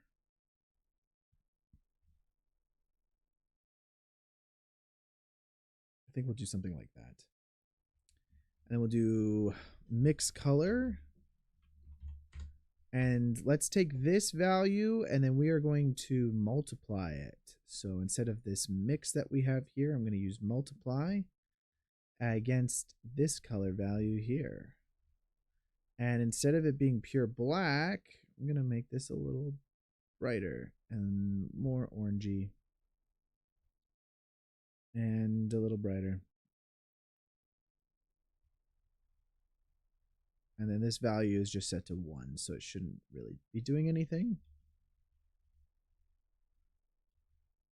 And if we swap these values, then we can actually kind of like A-B exactly what's going on here. So we're multiplying this against this. We'll set the value to 100. And then that's going to give us like this kind of like cooler looking color. Now, if we plug that into our color value here, now our emission will be this. And that is pretty dope. Probably go a little more yellow on it.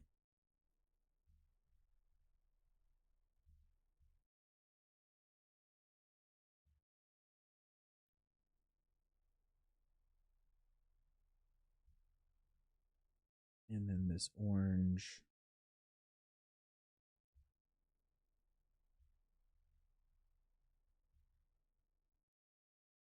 That's pretty nice. Oh, jacket? Thanks. My brother got it for me. All right, these little lights now, we can go ahead and add in an emission to them. Let's make these like little red kind of lights. And then let's, we need a noise texture. It's like little dots if possible.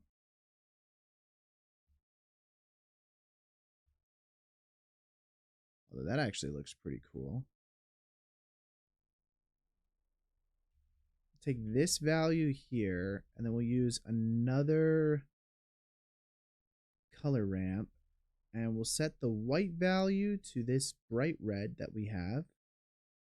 And then the black value can just be darker like so. And then if we plug that into our color, now our emission will be great. Let's increase the strength here. I don't know if red's the color we want or if we want these to be blue.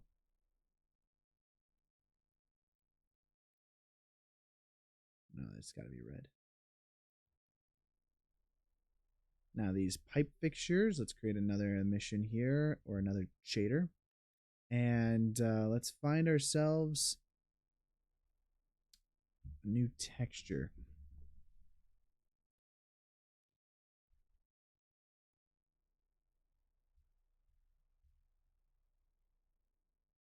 Go to metal.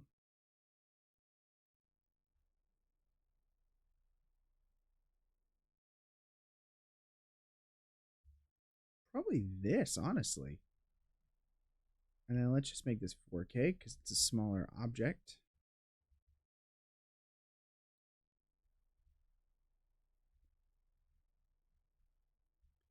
You know, you.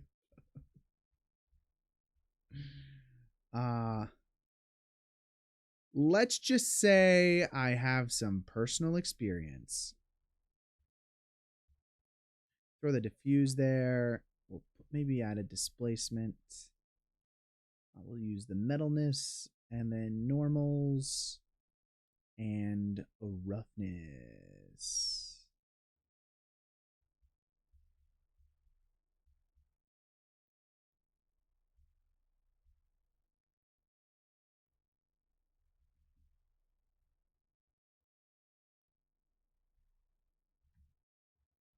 Let's do a smart UV unwrap on that. It's looking pretty good. There's your normals. I honestly probably don't need that for metalness, but we'll do it. Displacement, I'm going to turn on some bump.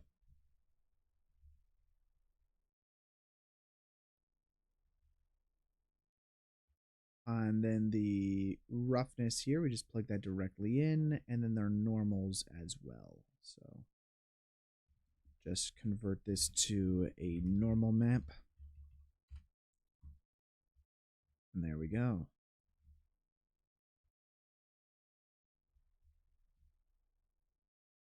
I don't really like the red lights that I've created.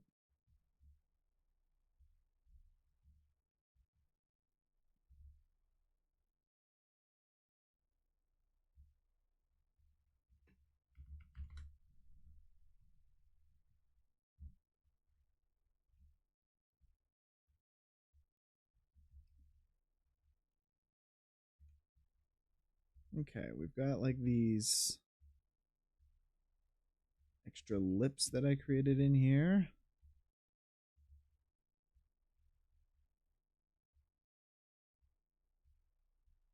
Go ahead and assign it that way.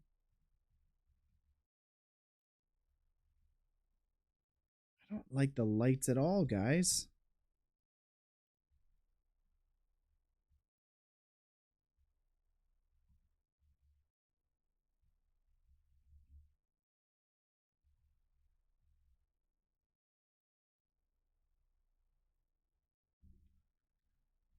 Huh.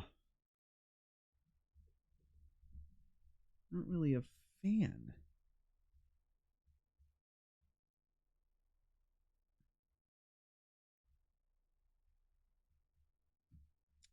I know we're going to be adding quite a bit. We're going to be adding quite a bit of lighting effects to this, so like it's going to hide a multitude of sins, but just currently not a fan of a few things. So we're going to add up quite a bit of brightness here.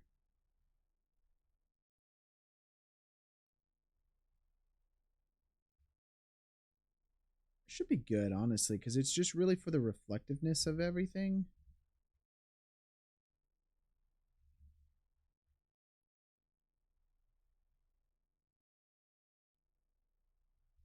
Okay. And then let's see, noise texture this.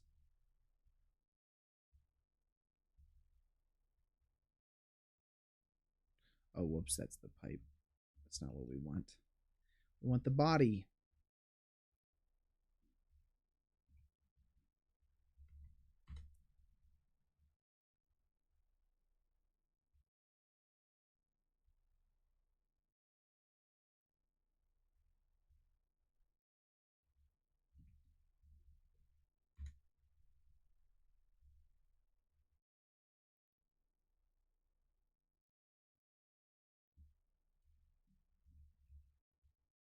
Do a color ramp.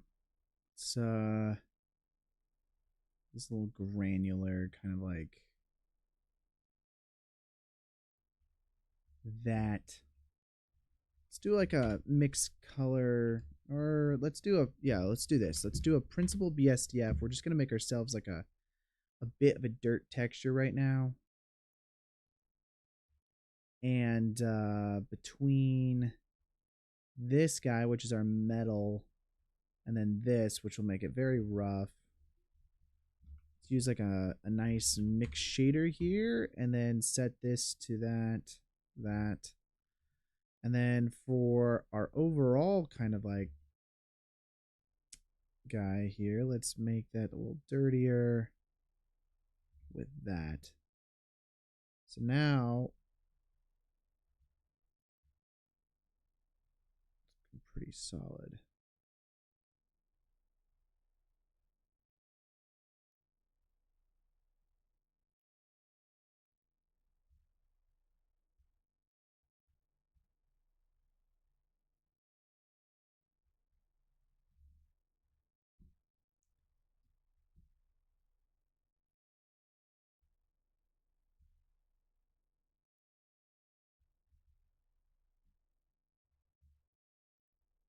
Okay, that's pretty cool. And then now what we want is that dirt texture to have texture. So we'll probably have to go into find ourselves some textures real quick.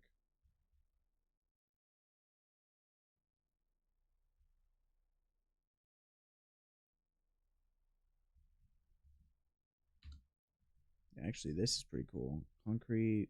No, maybe not. Just be like a layer over top of it.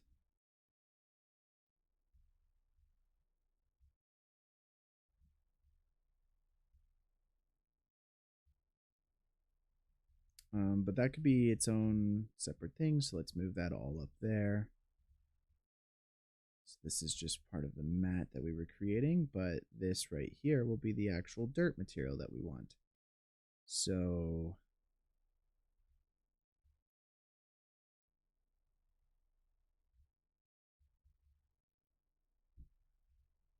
we go in and extract that, we can get the diffuse. I'll keep the displacement itself, but like normals and roughness, we can import.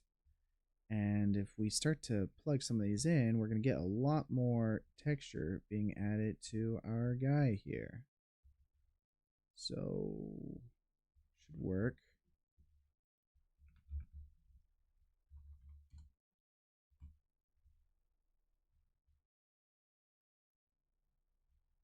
Might not like that.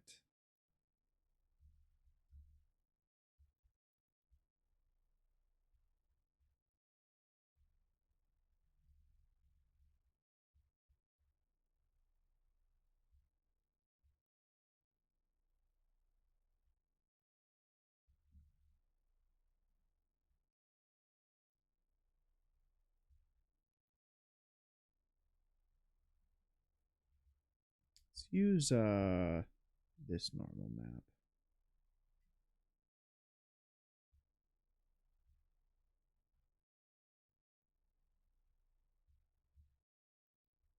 And that's looking pretty solid.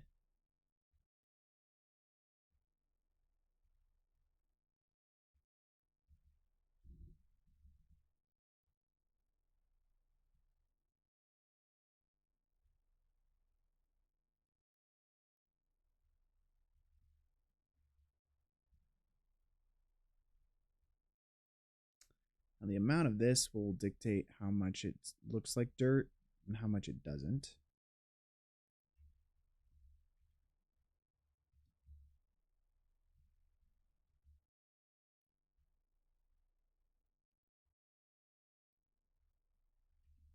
Yeah, this particle's got to be a little smaller.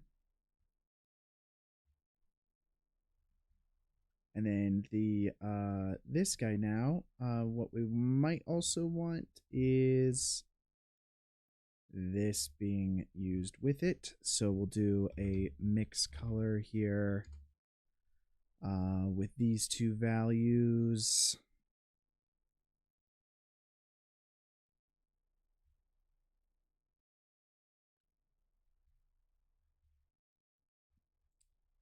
And then let's do like a multiply, I think.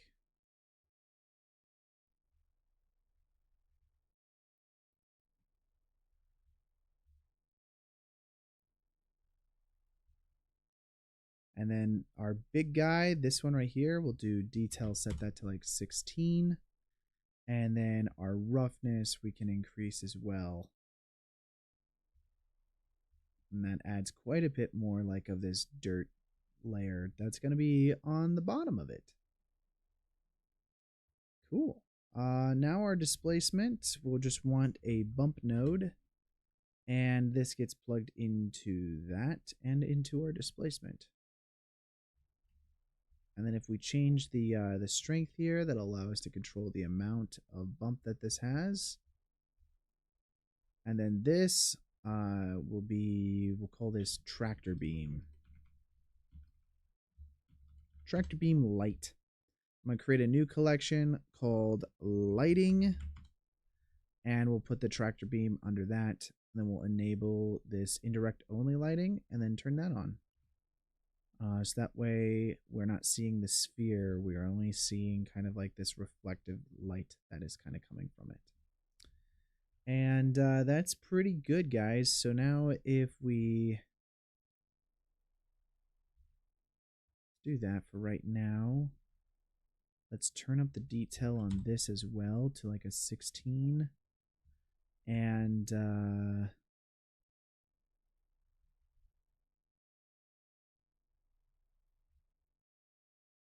be pretty good. Just make that a little more red. And then the overall kind of like darkening effect that we were going to get, just increase that a little bit as well. There we go. It's working pretty good. It's pretty simple. So now what we need is to be able to animate this, because like right now, obviously, nothing is connected to each other. So let's take all of this stuff and just kind of like parent it together. We're just gonna select everything here. I want this big guy to be the controller, so I'm just going to parent it. Very simple. Whoops. Keep transform. There we go.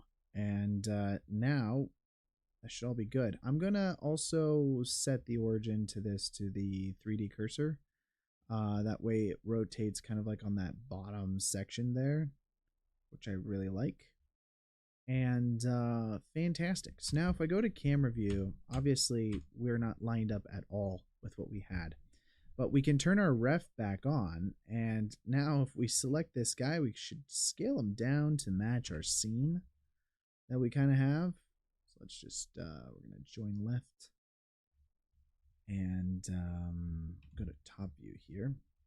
Go ahead and scale everything down to this torus that we already had in our scene from before. That was just for reference. But now that we actually have a thing, this can work.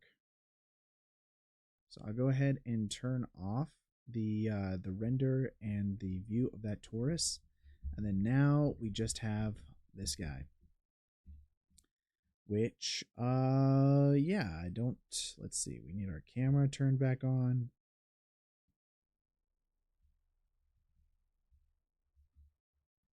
And then we'll go over here to 3D viewport just to view that correctly. This right now, let's go ahead and we're just going to disable it. We don't need to see it.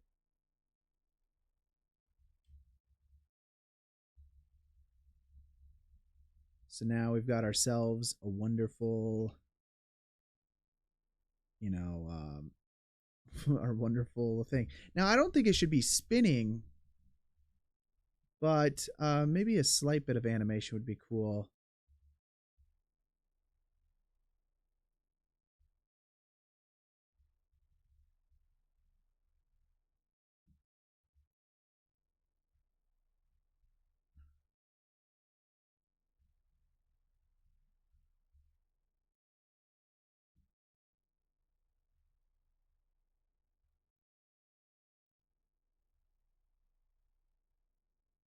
Now the scaling might also be off on this, honestly. So let's just go ahead and delete that. We're really not gonna see all that much of it because of the I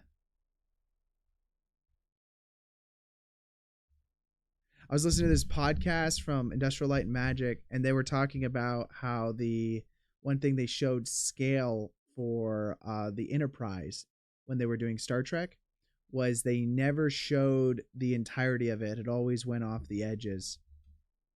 I thought that was a really cool way of doing that. I think that's pretty solid right there. Okay, so let's do a keyframe, I think, and then rotate it like that.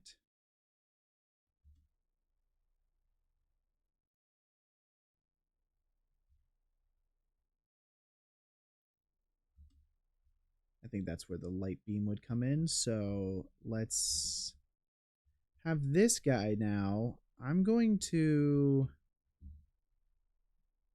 keyframe you in. I think that's the move. What happens if I do it that way?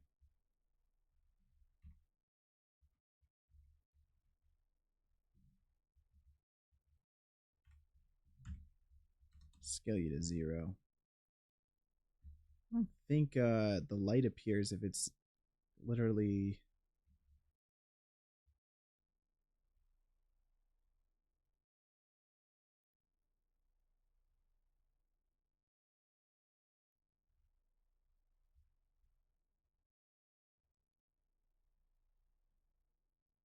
I don't know about these guys. I might want them just gone.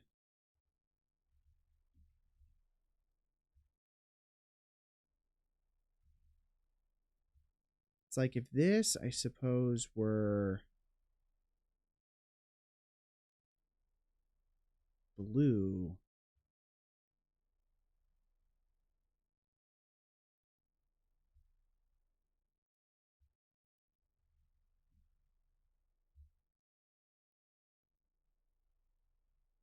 Okay.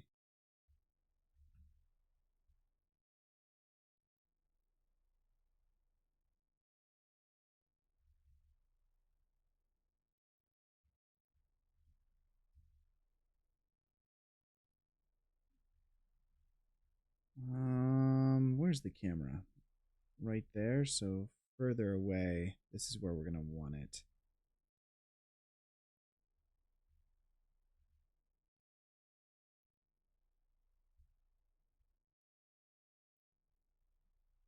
Something like that. So that way the lighting appears there. And then here it's off. Okay. Let's grab those keyframes, and I'm just going to have this like transitional period where the light is turning on for one frame.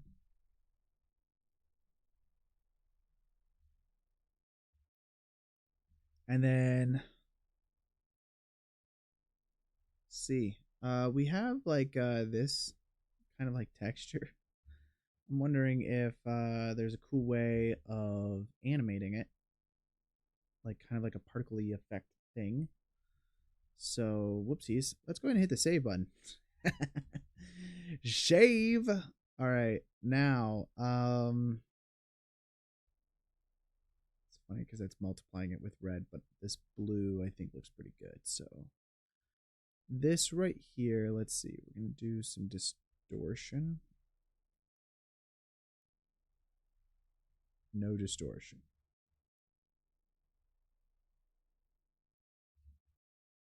No, I think I like it the way that it is.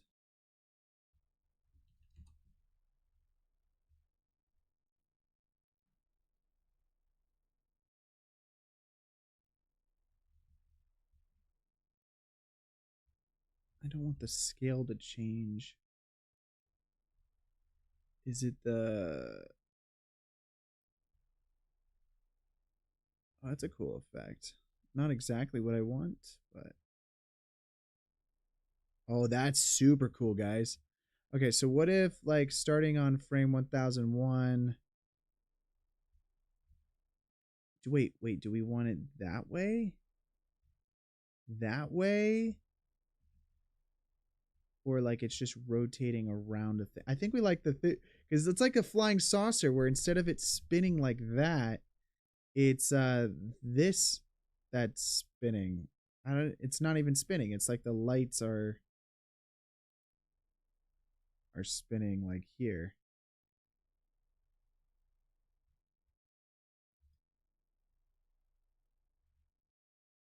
I don't know how to make it so that this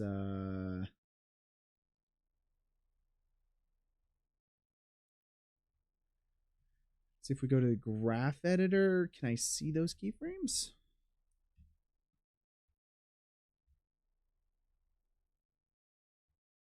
Because I want them to be linear keyframes if I can. Replace single keyframe. Is there like an interpolation mode?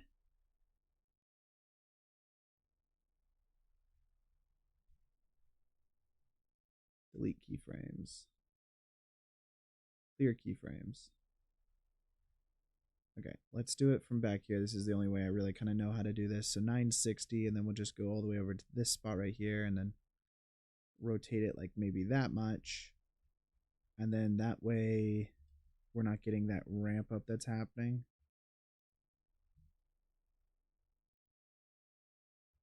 It's like kind of a cool effect.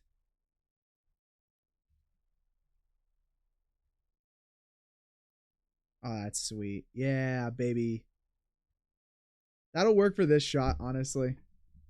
So, there we go. So there we go. We got our like little cool lighting effect that we've got going on. Now we need to make sure kind of like the lighting matches, which it doesn't at all right now. So the first things we're going to do are we're actually going to just go to film options here and then turn on transparent. Because we don't really care about the HDRI. We only care about our actual footage that we're going to be basing all this stuff off of. The second thing that we're going to do is we're going to go to our background image here. I'm just going to turn it off. And then I'll open up I guess instead of the reference, if we just open up directly the plate, make sure it's not detecting UDIMs. Beautiful. And then we set the opacity to full, view as render, and then I'm going to change. Wait, do I not have color management set up? Is this the 4th week in a row that I did this? Okay, we're gonna close Blender. We're gonna set up color management right now, guys. Goodness gracious, like I have to have it for a full CG shot. All right. I'm also getting quite hungry, guys. I haven't eaten breakfast or lunch today. Where's my Blender foundation? And I'm going to find the data files. We'll do color management. This should be the stuff I'm looking for. And then we'll go to 4.5 data files, color management. And then we'll just delete this for right now.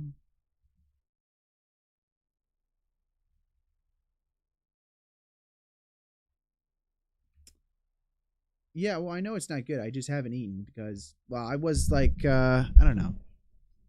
I worked all day yesterday, so I slept in a little bit today, and then, and then stream was gonna start. So, yeah, health is the most important thing. Thank you, Kaiser. Okay, Orlando Kaiser. I appreciate it. If you don't have health, you don't have you. Okay, so now with that being said, let's go to our color management all the way down here. I'm going to make sure this is set to ACES CG.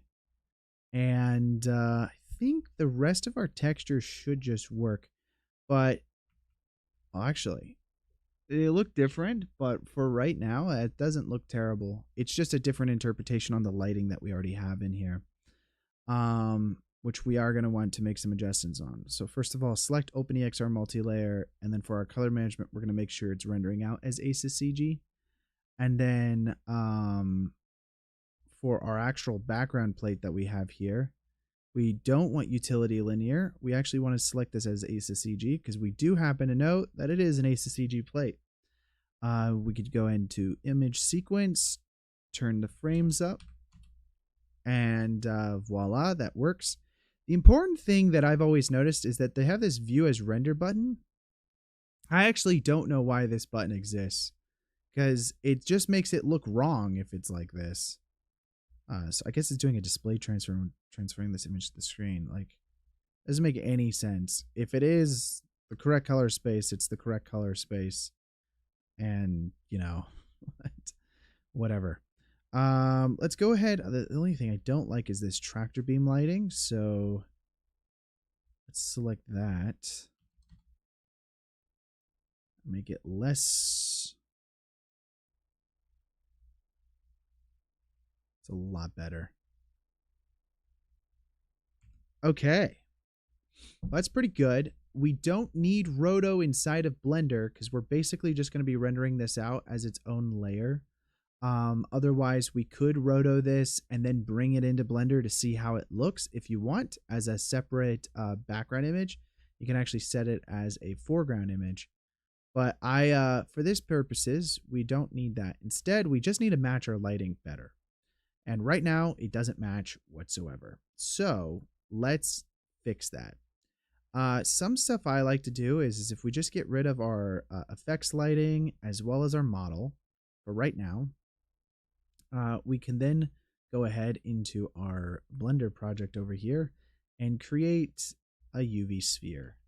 Now, as far as I know, they didn't give us any lighting references or anything like that for this action VFX material. Though oftentimes when working on a film set, if there's like a actual VFX supervisor on set or something like that, they will get you all of those things. They'll get you HDRIs, they'll get you lighting refs, and it makes your life a million times easier. But for right now, we're going to kind of like fake it because that's the only thing that we can do. So we have kind of what I like to do is set up a gray sphere at 50. Actually, I think it's is it 60? Yeah, 60 gray value for our our object and then set the roughness to full. And then if we just duplicate this object, let's go to top view real quick. If we duplicate this object, maybe even right here, just for simplicity's sake, scale it down just so it matches. I don't know why it's so hard to get them to line up, but it doesn't really matter.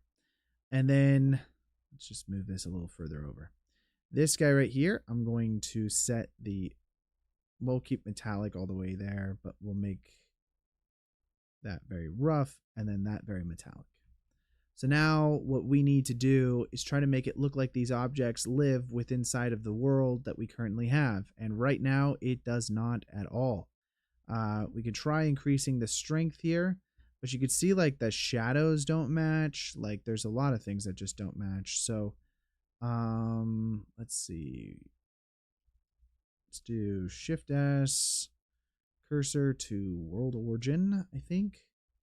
And first thing I'm going to do is kind of like match the lighting of the ground, because that's something that we are missing, is there's no ground right now. So if I go into here, I can imagine what the color of that ground is going to be. Probably a really dark green. That's very rough. And because obviously there's not much shadow bounce there, I'm going to throw that under lighting for right now. And then our tractor beam will just disable. But we're going to try to match this lighting as close as possible to what we have here. Should be a little bit more diffuse for everything that's kind of going on. So maybe set that back to 1. It's a little overzealous, but I was trying to create some extreme lighting. And then let's see. Also know that like behind us, you know, there should be maybe a little bit more shadow from behind that's kind of encroaching on everything. And the closer your lighting gets, the better it's going to match inside of your world. And that's awesome. So let's go ahead and now add a sun in. I like to try to match it this way as well.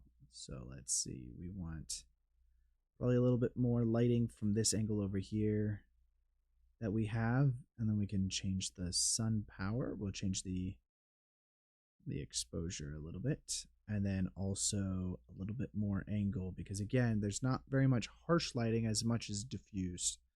That's kind of happening here. So that's good. And let's see what our model looks like now. These blues are pretty saturated, and this can be a comp thing that we do later. And often I would like to do it maybe more in the comp side of things, because I already kind of like got the relativeness of it. I just need to like bring it closer in. Okay, let's try a couple things. So first of all, we're going to try to get like this greenish tint that's happening here. I'm going to duplicate this, and let's go ahead and create a skin material here that we would think this guy's skin would be. No, that's a dumb idea. But let's just take the white values here, and we're just going to try to match it over. So let's go ahead and save that. I'm going to set up my render preset settings here. So we're rendering out at 2048 by 1080. I'm going to also save it into the correct folder. So we have, I'll just close those folders. We have, this is our project database here. We'll do 3D out. Go ahead and save it to this folder here. So I'll copy that over, and we'll call this V1.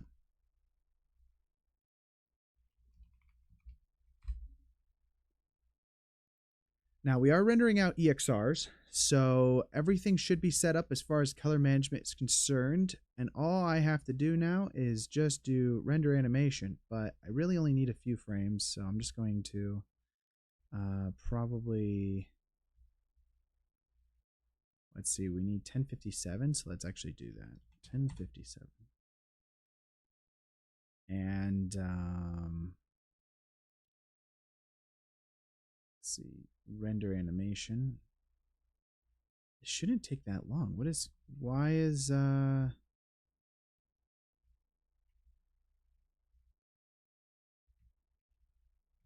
I was just hiding these. That's why. Okay.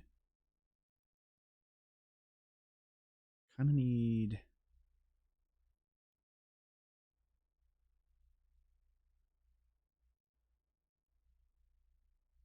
them not to render at all. There we go. Now let's do a render animation. And it's just kind of like this green, these spheres that are sitting here. We're going to use this as our like reference because I'm going to change the color in comp. I'm going to try that anyways. I think it's going to be a lot easier to adjust because I got like the overall lighting kind of like correct. But yeah. So wait, if I go to V1 now, I should see one singular EXR inside of there. Fantastic. So now if I go over into my actual new comp, which I don't know why that looks fine. And then I just drag this one EXR in. I'm going to use a shuffle node with it set to combined. And let's go ahead and just now preview that image there.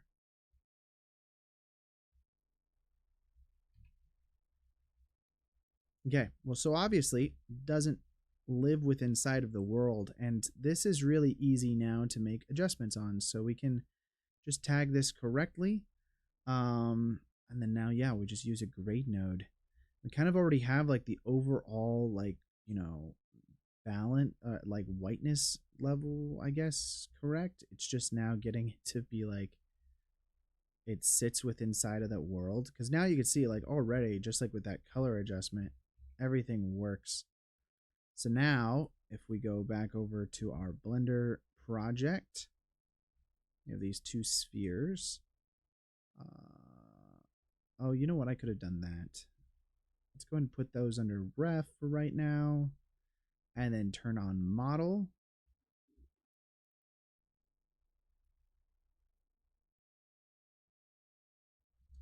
Let's see what that would look like. So we'll go ahead and save that. And we'll do render animation. But we're going to render this out to the V2 folder.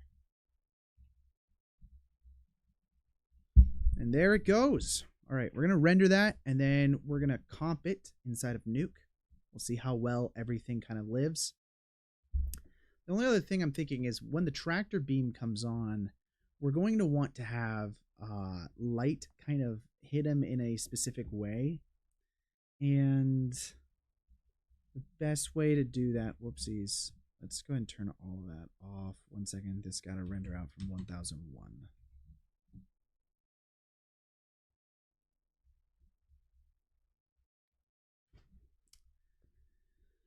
Yeah.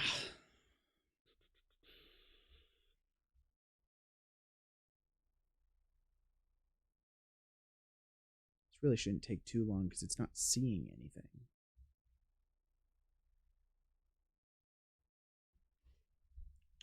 But we can take the one frame that we already have and we can just drop it in to see how bad it looks, because that's my favorite thing ever.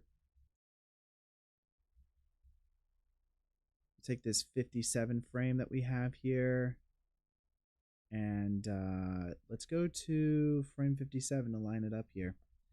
And then we'll copy our color settings that we have. Swap that over.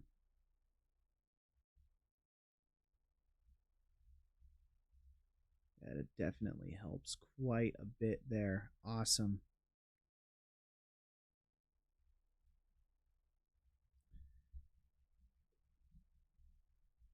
It would be easier to pull it off in a dark forest just because it's, you know, obviously if you've got something that's darker, you know, it's a little, everything I feel like it's like in a darker scene is a lot easier.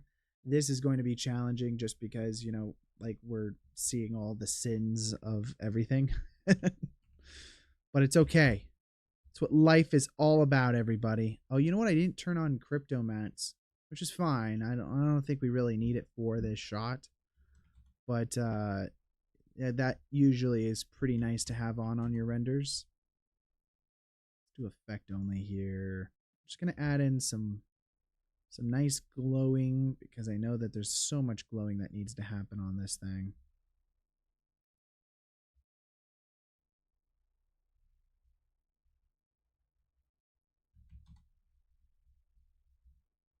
Just adds a little bit more life to everything.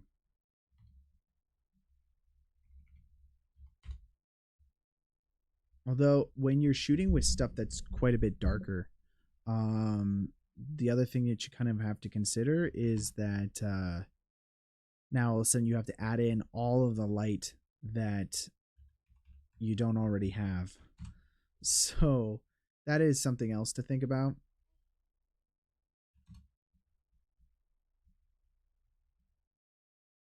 Let's do that. We'll do effect only again. And we'll merge that back over top of everything.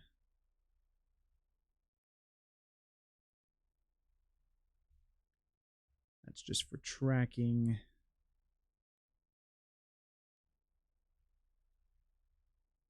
I rendered out just the obviously just the UFO itself, but it's going to be one layer. That's why I like working with crypto mats, because then you can kind of like select specific things that you'll want. Okay, I'm going to probably add a blur node in here, and let's do something like that.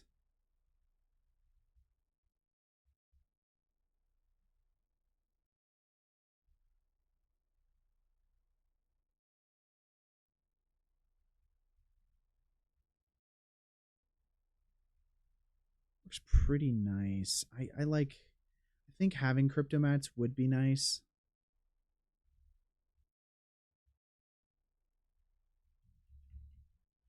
And we'll just do some ZD focus on this as well.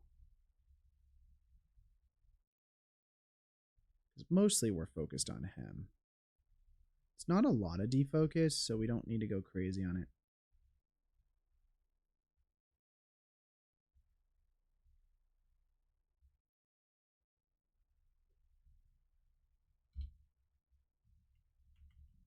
You can probably do like a bit of an edge blur actually to it.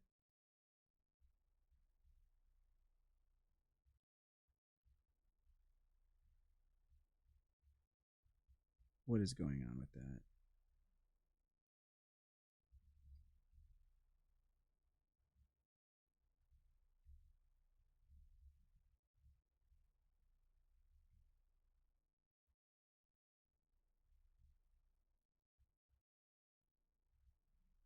It's pretty good. I like that. Could you explain cryptomats? Yeah. So cryptomat essentially is allows you to select objects inside of your things. So if they're different materials or if they're different objects inside of 3D, I would be able to select those individually. Which I should turn them on anyways. So let's I'll show you even. We need to start rendering from 1005 here. And let's go and delete these frames. Oops. Well. Yeah, let's go and delete these frames. And then we'll do 1057 because I want my test frame. We go to view layers right now and we go turn on cryptomats, objects, and materials.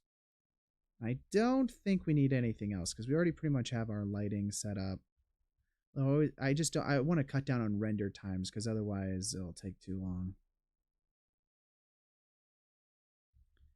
And actually, I probably should. We're gonna do this. Let's render this out at 100% resolution's totally fine. I think 4096 might be overkill, so we'll do 1024 for right now. We'll see how bad that looks. We'll see how bad low samples works. I don't think sample needs to be super high because we're not working in low light right now. And we're not dealing with volumetrics, so it should be good. Okay. Now let's go back over here to 1001. And we'll go ahead, and it should not have overwrite set.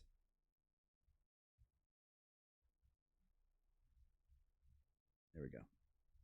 So now, if we go over into our Nuke comp that we have here, few things. First of which, why is my 2-screen not set up?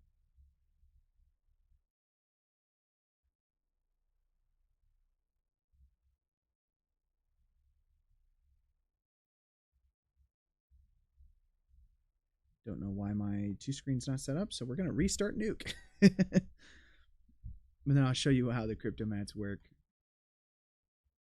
My Nuke is just straight up crashing right now. That's awesome.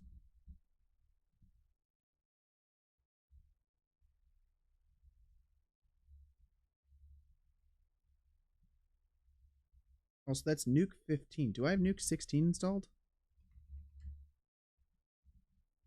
We're going to use Nuke 16. I want to swap to Nuke 16 anyways. It's actually what I'm using right now, all in work. Our production build is 16.0v6. So, just using the latest version of 16.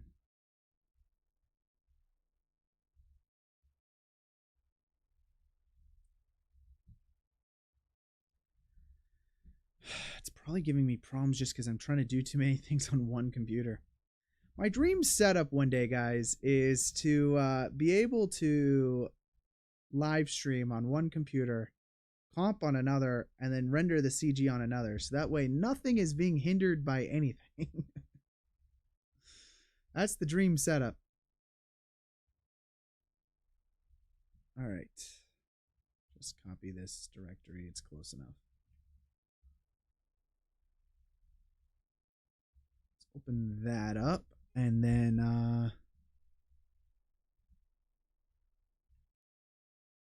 oh, did I delete the viewer? Is that why the page was gone? Okay, so now that I have this, what's really cool is I can actually add in a crypto mat node inside of your compositor. And when you do that, you'll see that you can actually select specific objects. So if I don't like the color of the blue that I have, I can actually select my big LED light panel thingies that I got. And then that creates a mask of just those objects. So now I can go in, I can add another grade node, and then I can select that to my mask option there. And now if I go back to the bottom of my whole thing and view that correctly, I can actually color grade just those objects. So if I'm like, oh, you know, the blue, it's just not quite working out for me. I think it's just too saturated. I can add a saturation node in here, and I can lessen the amount of saturation to something more in the world that I want it to be.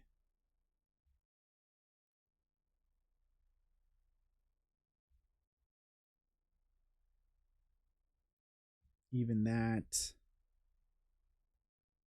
with maybe a change in the white point slightly, you know?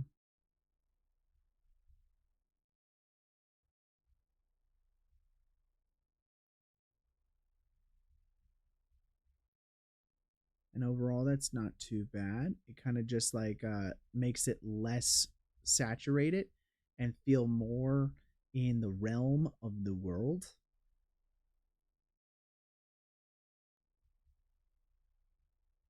Next up, we're going to need to do is we're actually going to need to... Oh, 100%. Yeah, CryptoMats is freaking amazing. And then even using normal passes to relight inside of Nuke is also just like an insane game changer as well. Definitely recommend that. Where are we at with this? And we don't have motion blur turned on, so we will have to add some motion blur as well. Let's see.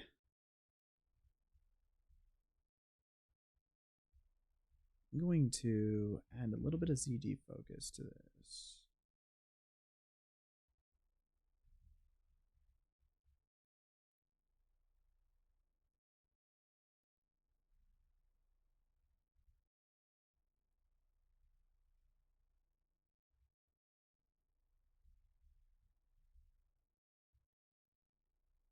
don't like... I think that just needs to be less.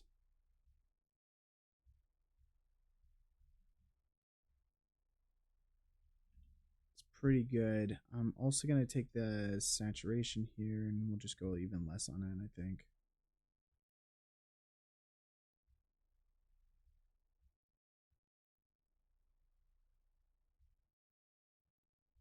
And then have that happen afterwards. That way that blue's not getting caught.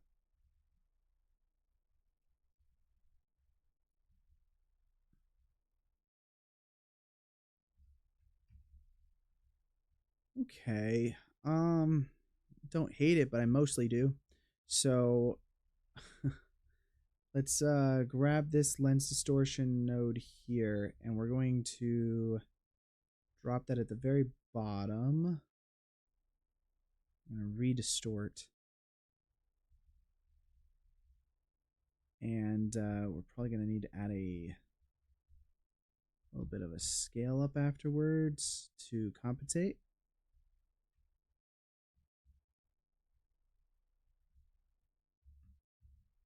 Save that for a moment. We'll just wait for this to render, honestly. I do need roto, but I hesitate to do too much on my computer at the same time, because I feel like that's just gonna like crash everything. Roto is gonna be a little difficult because there is actually a bush because of where I place this thing. There is a bush right here that goes in front of the UFO. That's not gonna be fun.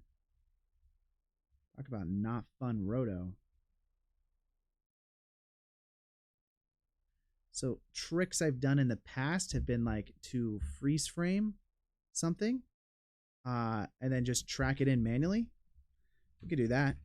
So what we could do is we say frame hold, and this is going to create ourselves like a singular kind of like a frame that we can work with. And let's see. Is this the furthest over that we go? Let's cache back the whole shot just to double check. But you kind of want like the most of the bush that you would see.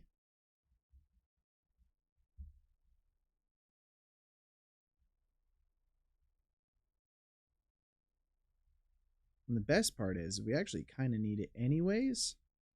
So we need the alpha. If there's going to be a tractor beam that's coming from the UFO, that needs to be casting like kind of like almost like God rays or something like that inside of any object that you have. Okay, so if we take that as a freeze frame, we'll do this guy right here. So frame 56, okay?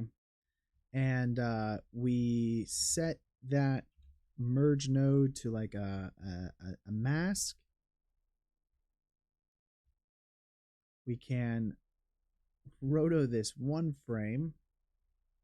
Is one glorious frame that we have here, guys.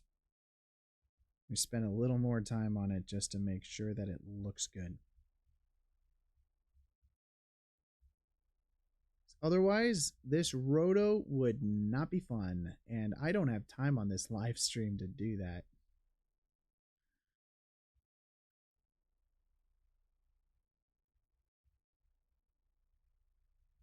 That's a mocha nightmare right there.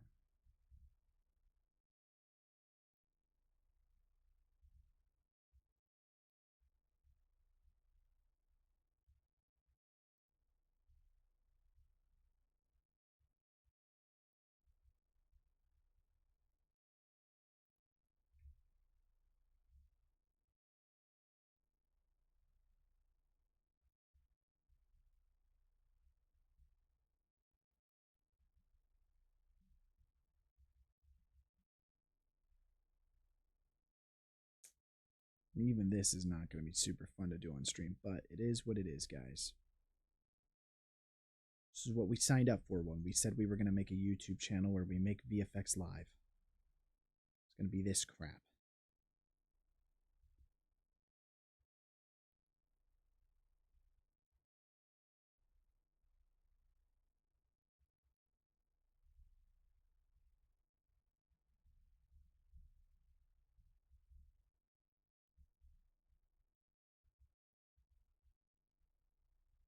rotate that around and get something like that. Oh, we're not even close, guys. I gotta do all of that? Are you kidding me? Okay. The moments of frustration that you have when you have to roto stuff like this will be unmatched from anything you will ever experience in your life.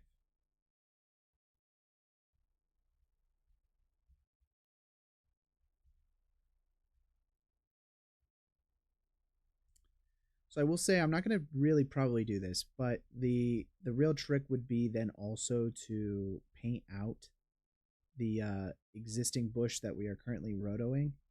You paint that out next, which again you could use with like projection cards or something like that, and that way you're not ever going to see that bush go behind the UFO, because that would break the illusion. This is okay to have be, a still because it barely moves at all. And actually, the really cool thing is that once we roto this, we can actually animate it. So that'll be a thing. I don't know if we're going to be doing much of that, but we can do it. It's an option. Might throw like an itis stored on there or something like that. Can I not get there? Thank you.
We're slowly branching out branching out. I don't even think if I told AI to like do this, it would really even understand what this is.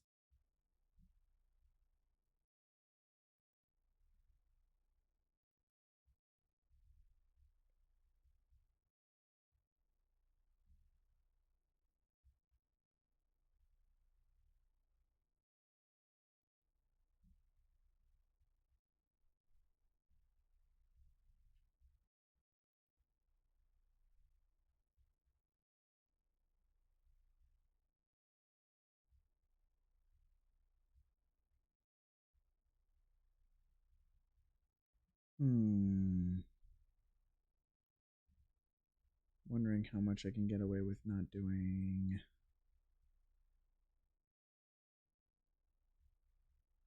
Is this UFO really behind all of that? I guess it is. Yeah.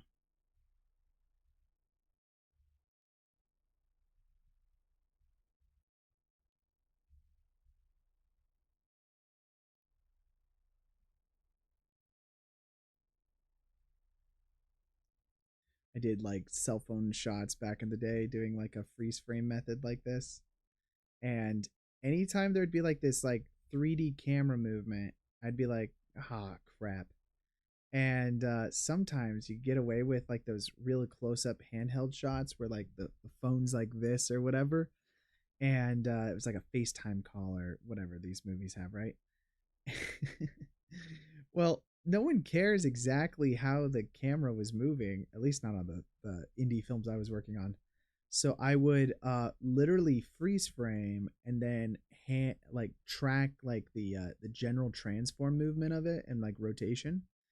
and then I would apply that to my stilled image version of the shot with like the hand and everything, and it would work. And then the client would approve it, and then they would never be the wiser. I would never tell them though that I did that, because I knew that I would be opening up a can of worms. It's like they filmed it, one way, and then I decided to change it, just because it was an easier track. Those are like tricks I did back in the day to like make my life easier. I do think like sometimes you can get away with that. It's like a magic trick. A lot of VFX is just like magic tricks. And, I guess you're not really trying to get away with stuff as much as you're trying to find the best way to pull off a shot. Because every shot, it's like you basically are, not every shot, but a lot of shots, you're trying to come up with something that is pretty difficult to do. And depending on your budget, I mean, you might have to do things pretty creatively, as sometimes producers like to say, in order to come up with better solutions. Whenever a producer tells you, they go, "Oh, hey, we need to find some creative solutions." Their creative solutions are never cutting out shots from the film. It's, "Hey, can you do this for half the amount of time that it should normally take?" And then you're like, "Well, no." They're like, "Well, can we come up with some creative solutions?" That's one of those creative solutions. Freeze framing crap to make tracking easier, because then you don't have to do 3D tracking. Or my favorite is like, "Oh, you have this CG thing that you want in the scene. How about we don't show it touching the ground? If we're cropped in on the shot, then we don't have to worry about lighting as much." That always usually goes over well too.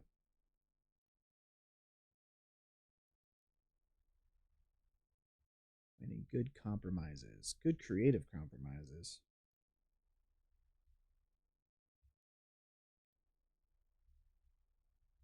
Well, let's hope this works. I spent so much time rototing this crap. I'm hoping that it actually works.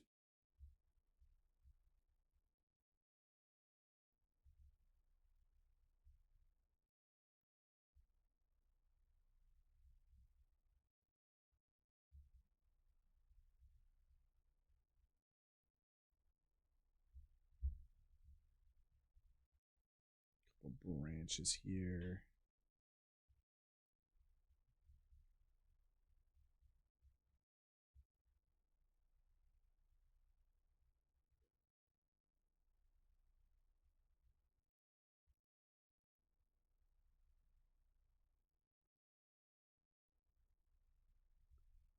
Guys, I think we're almost there. We're over 50% of the way. And that is like a very encouraging statistic that I tell myself. Oh my God.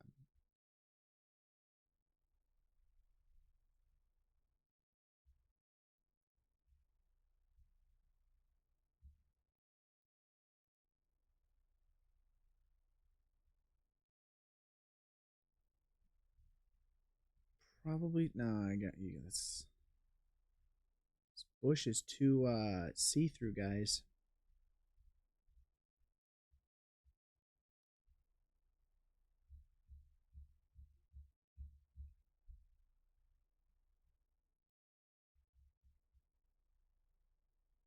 Hmm.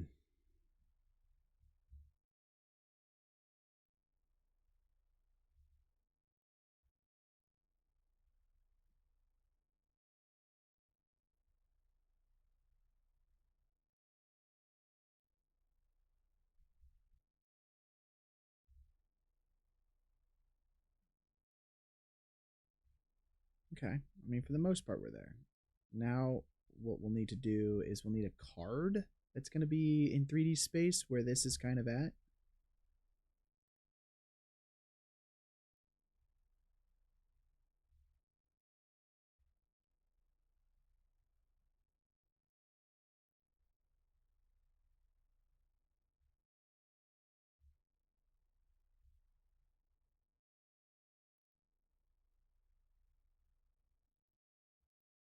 We're just also going to have to accept the fact that you can't sometimes do a full CG Hollywood level UFO in 4 hours on a live stream.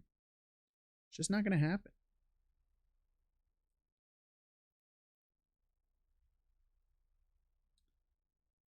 so close. We're so close. We're so close. We're so close. We're so close.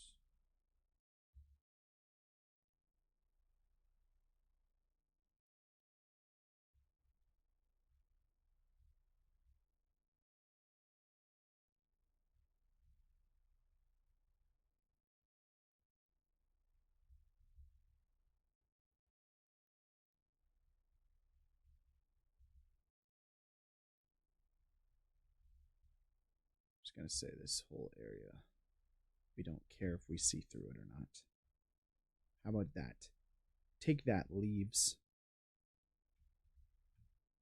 Okay, RGBA that crap. Boombox. Okay, so we got ourselves a nice little bush thing going on there.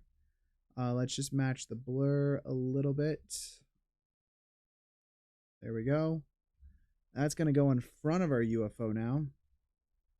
So if we go to our 3D track that we already have, actually just use this entire thing that we already have. It looks like we have something there. We'll hit create card. And we're going to copy this scene now over the camera as well. Do a scan line. And let's do this. So objects, camera. And then we've got our card, which can be plugged into our scene.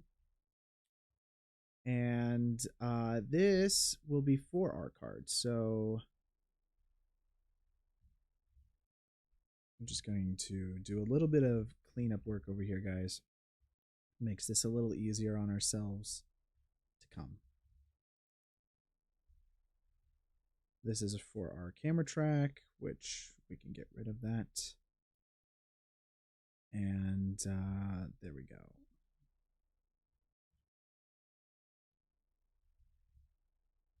Okay, fantastic. I'm just going to give myself a lot more room. But this will go ahead and do hide input for a moment.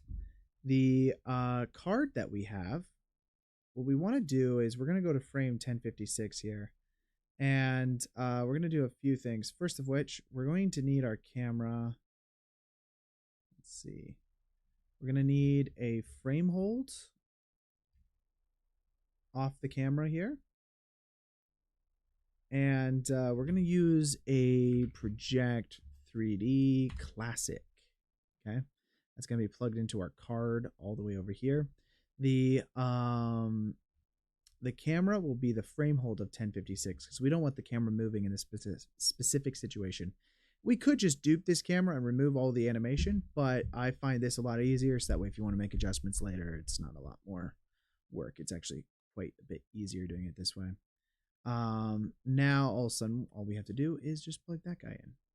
But this will give us the ability to have a nice scene, which should have our camera plugged into it as well.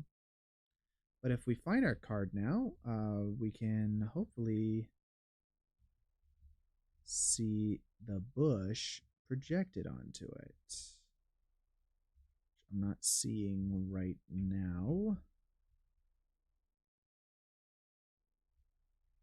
But now if we go to our scanline renderer, not alpha.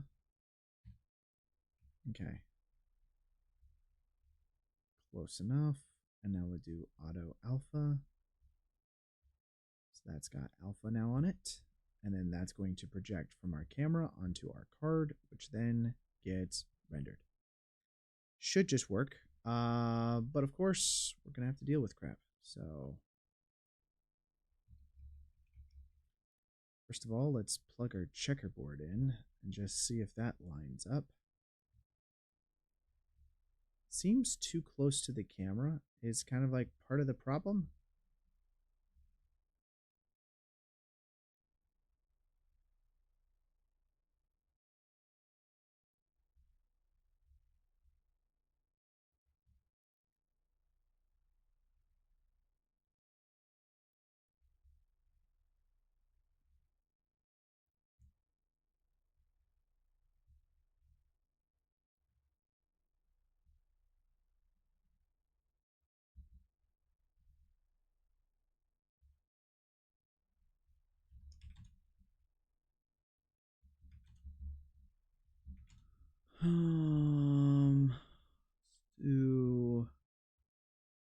Oh, this near is probably the issue.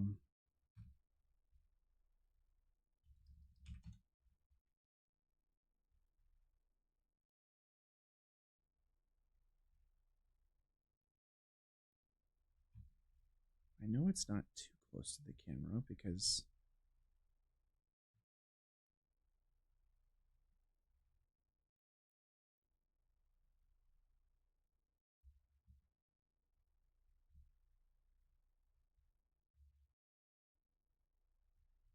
Wait, what's going on here?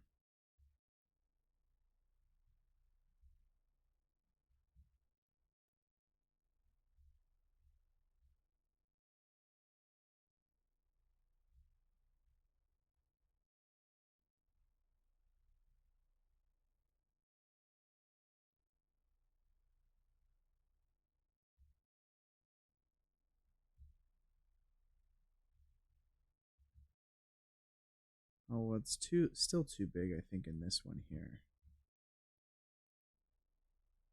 Oh, it's because that's the camera. Okay, I see what's going on. So that needs to be further back. Okay. That's unfortunate. I wonder if I can change... Just because there's something wrong with the scaling in this scene. Well, that should be visible then.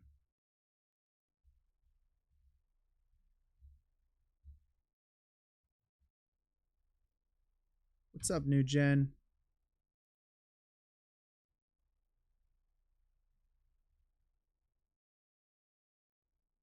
Alright, let's see if this plays now with that. I'm just going to throw merged in just to see how well this plays here. I need it to track to this right here.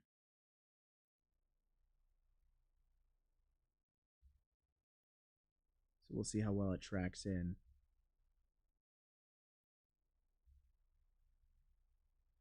A little too far away. Probably got to be as close as we can get it to this. Because theoretically it's supposed to be like right there. Let's see, we'll scale that down. See if that tracks.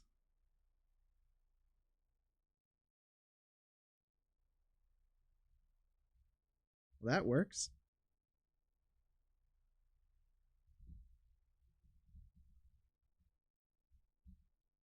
It came to destroy the world. Okay, there is something goofy happening here, like on these first few frames. See if I can adjust the camera animation. Go to our dope sheet now. And if we just select, I like this frame, but if we just select these guys and delete them, well, that works quite a bit better.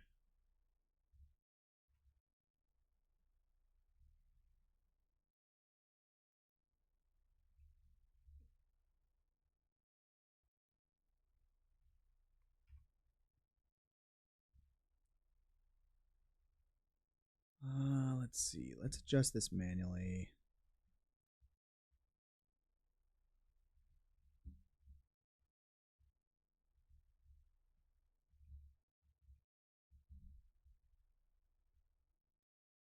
I am not a dad. Do I look like a dad to you?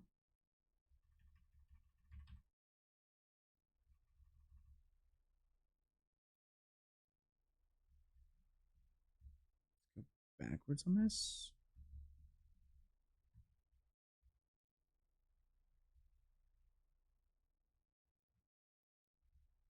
Do I need to be that way or where's my... Oh, there it is. Okay.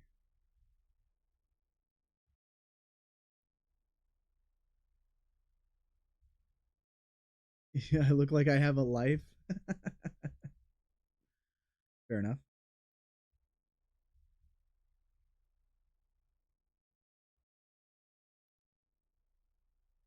All right, it's got to be on like the left side of the tree there.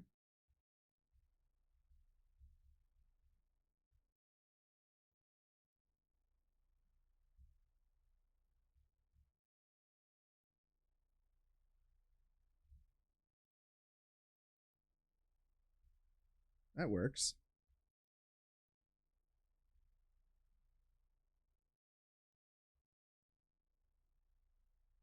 Although, wait a second. Let's delete all of that.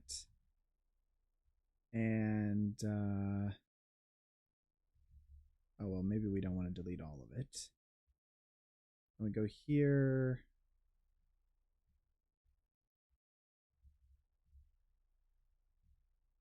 Just trying to keyframe this crap in.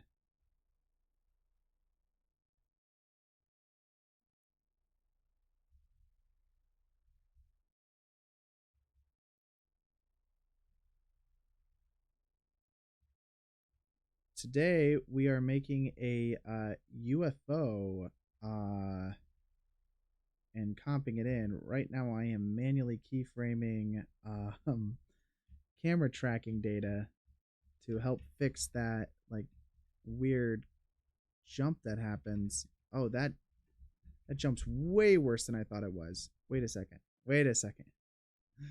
It starts to jump here. Okay, that's fine. Let's delete all of those keyframes. And we are going to manually keyframe this out. That's the plan right now, guys. Manual keyframes for the win. I'm going to line this up with the edge of the tree. Make my life a little easier. And then our camera here. Yes, I'm adding a, yeah, super easy. That's why we're doing it in one live stream. Okay, let's go to like a,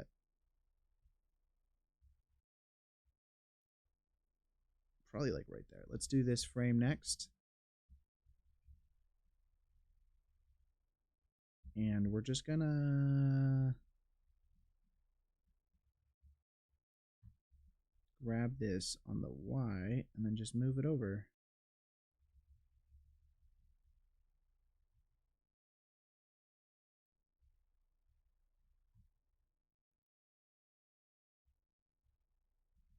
Go to a middle keyframe here, and it looks like it drifts a little bit there. Cool thing is it is flying. I just thought of this. It is flying, so we're going to have a little bit of leeway on this. Not a lot. That's fine. We'll live with it.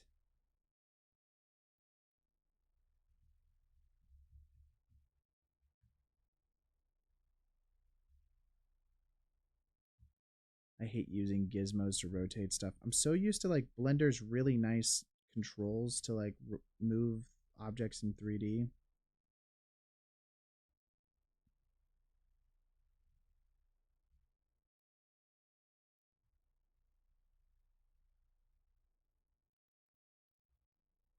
Okay. Is this app, but it just let you know you can do the same in Blender if you don't know? I did know that. This is Nuke. It's for compositing. It's not really made for 3D, but today we are using it for some of the features that work in 3D, such as camera projection.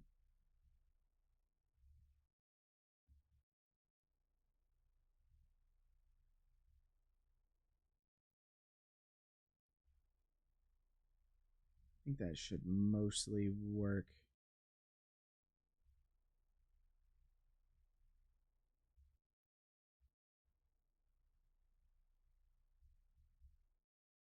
Okay, so now we've got kind of like this here. Okay, that for the most part works. Let's do delete keyframe, delete keyframe, delete keyframe. And we're going to do this every single time. Because I don't mind if there's a little bit of drift here.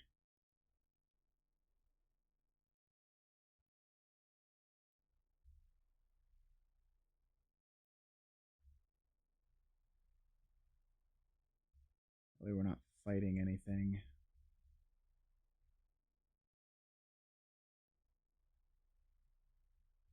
I guess we kind of need a little bit of this, right? Like, a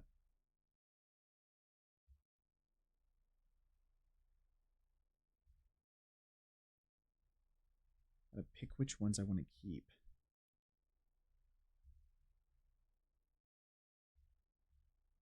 Probably that. And we'll do delete this keyframe.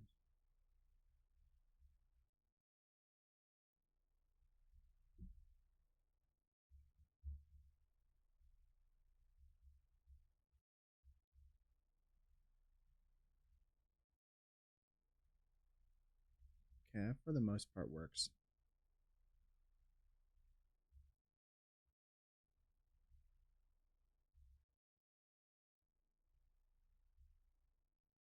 Cool. Okay, great. So now if we take that, this is going to project this onto it. Now this card can take that, I suppose. And if we go preview this now, we just set that to full alpha. Should work great. So now let's just scale that up so that way we don't have any problems with it. Now we're going to have ourselves a really nice looking bush here that's going to track into our shot. Let's just cache this, play back, see how it looks.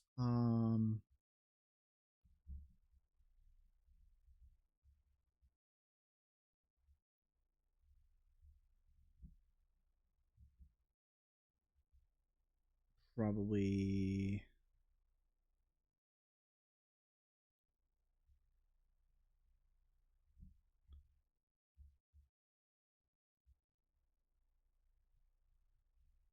let's take this last keyframe here and just stretch it out a little further.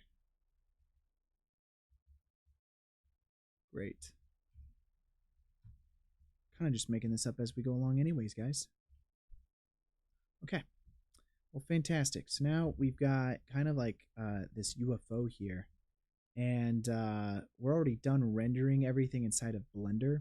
So let's go ahead and see how this looks now.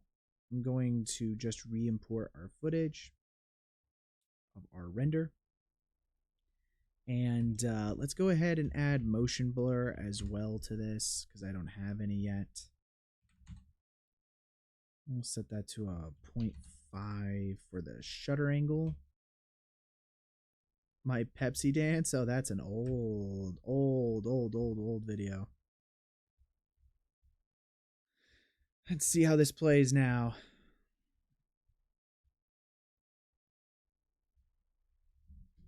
So now bringing this in, this will give us, you know, the ability to comp this in.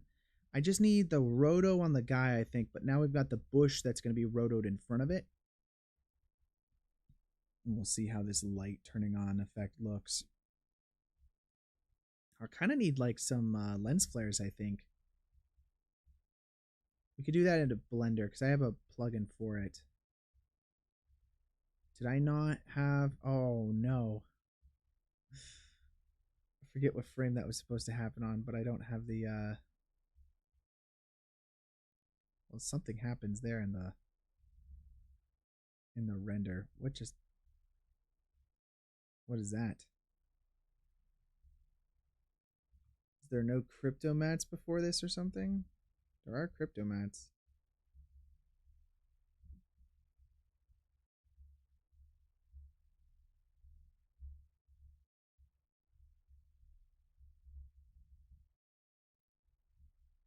Yeah, dude, I made that like when I was like 12 years old. Let's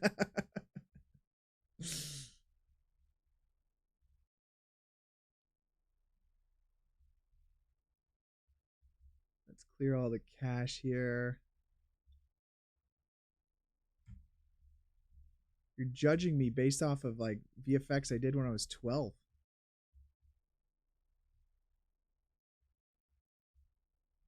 Oh, do I not have crypto mats? Oh, no.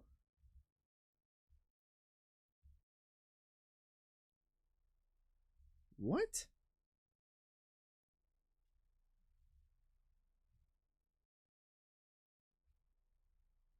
All right, let's see if that works. I think it was cached from before, and so it wasn't updating the fact that it had crypto mats.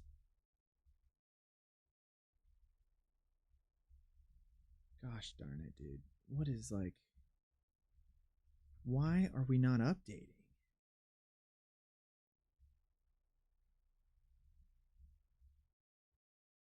We didn't even have Blender 2 yet. Blender 2 didn't come out until I was like in high school.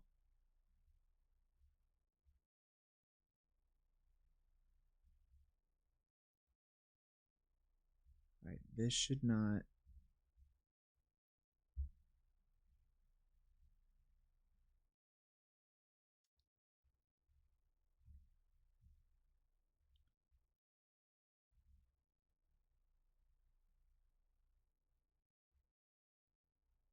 Do aces CG.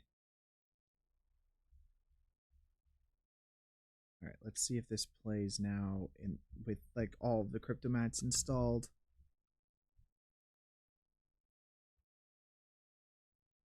Nope, it did not.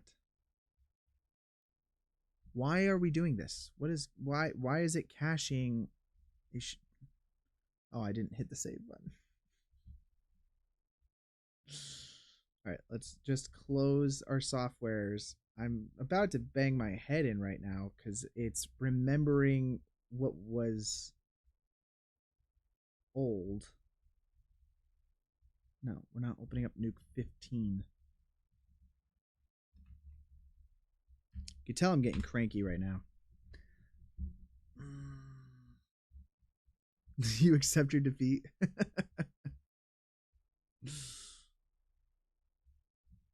All right, restore this, please.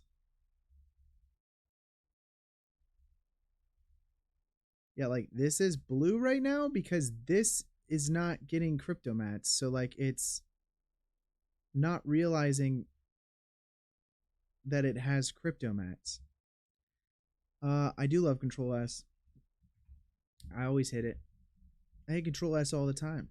It's my favorite button combination in all of computers. You know, old version of Blender, version like in Blend, like I started in like 1.7 or something like that. And Blender version 1.7, if you just hit the exit button, it wouldn't ask you if you wanted to save. So just like close the program.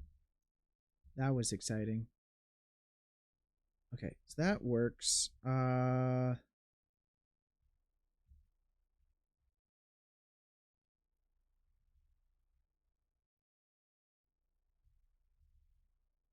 Okay, that works really well. Now that was going to go over this. Sure. Let's have the defocus after the motion blur.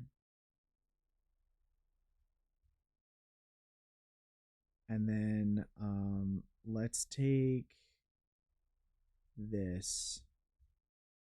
It's supposed to be like a mask kind of situation.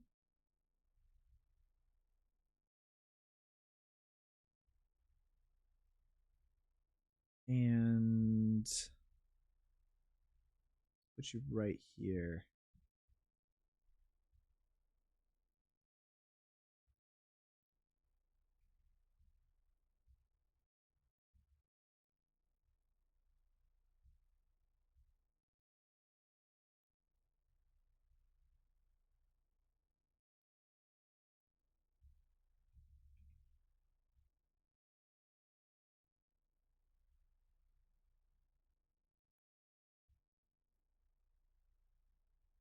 Like that.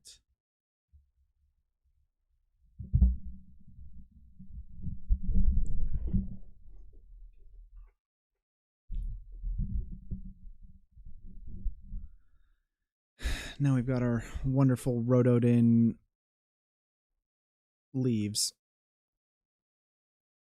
Let's see how well this plays, and then we'll have to enable motion blur on it because like right now obviously there's no motion blur on the leaves, but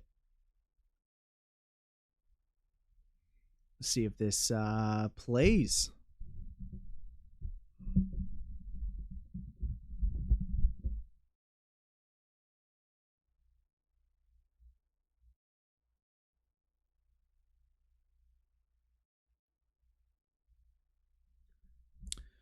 See if it plays. And this is with like a hand keyframed like camera track too, guys. Goodness gracious. I have to throw so much atmosphere into this and everything just so that way, like, it helps hide the billions of sins that the shot has. Oh.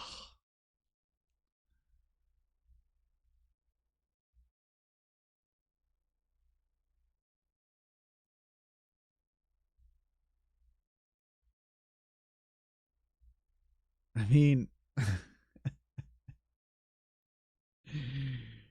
it's not terrible. It's not great, but it's not terrible. Okay. Here's the other solution we can do. I think so. Instead of going the 3D route here, we can also go the 2D route, which is my second best solution. So let's go to frame 56 here that we want to have. And I mean, there's a couple things that we can do. First of all, we can add a tracker, and we can literally just track this frame. This is going to be way easier. I don't know why I didn't do this first.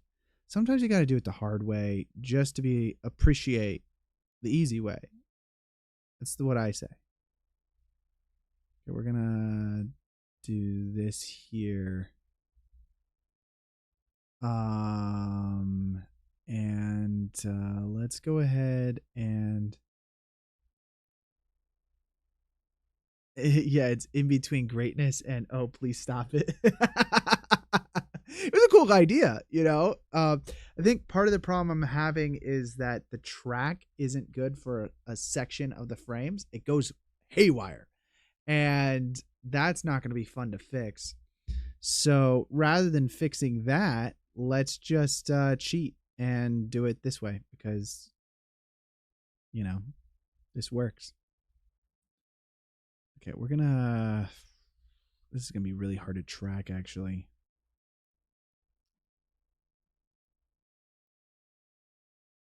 Do that? No, no, no, no. Okay, we're gonna hand track this crap. Okay, we're gonna hand track it because that's how life works. That's how life works when you're awesome like me. I'm gonna track that tip there because that tip isn't even visible the whole time. Okay, let's track what tip, guys? You need like this weird looking one? That's fine.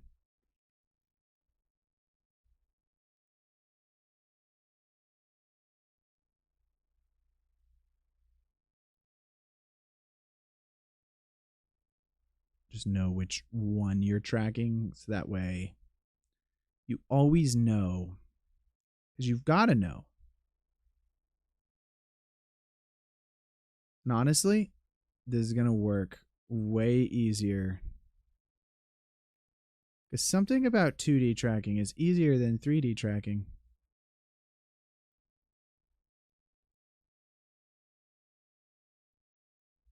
I was hoping it wouldn't be so handheld, but I picked a whole handheld shot now, didn't I? We all know this was going to be a fun one.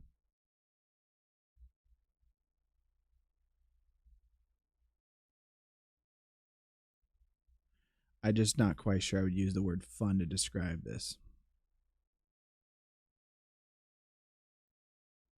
It's an insane amount of jitter. I wonder what camera they used to film these plates with.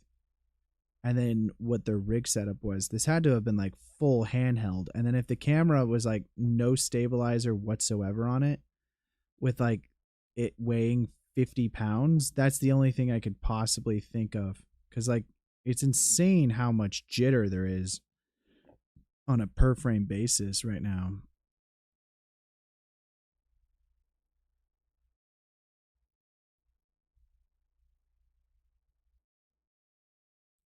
Thanks, New Gen.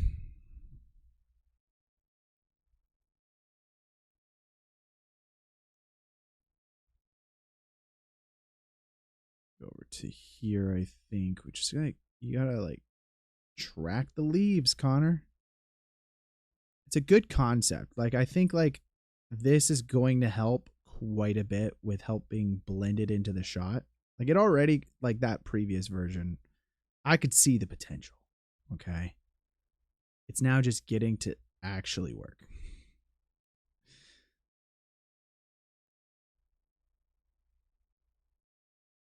So many keyframes.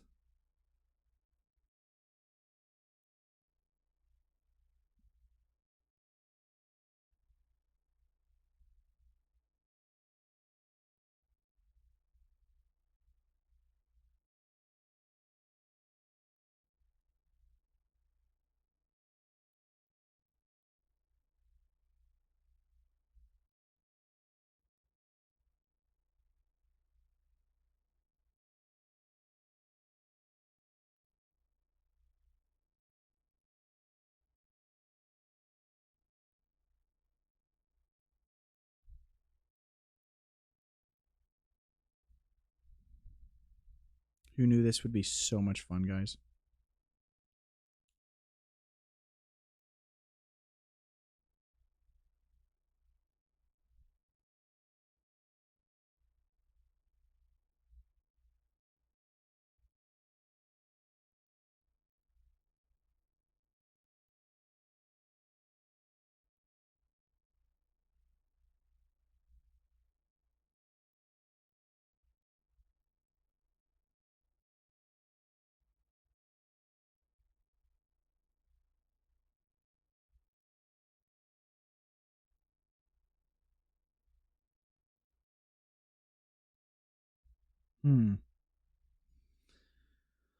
Just a few more keyframes, guys. Just, oh my god.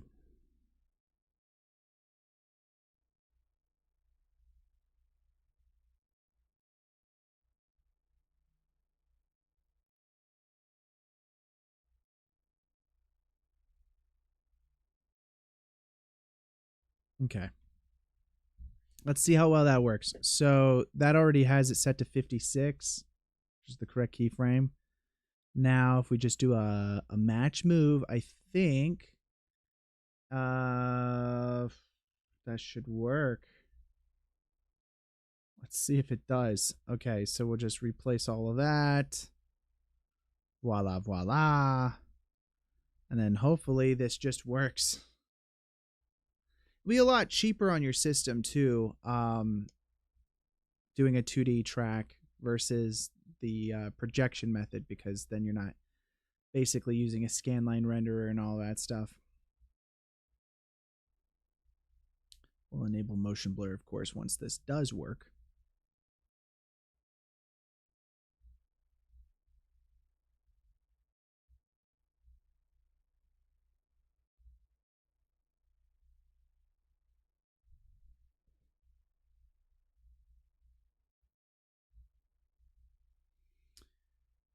How's it going? Well, that's a good question, Marvin.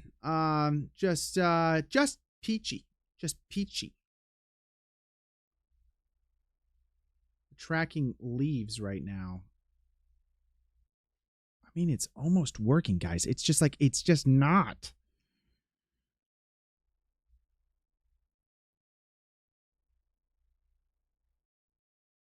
It's like so close.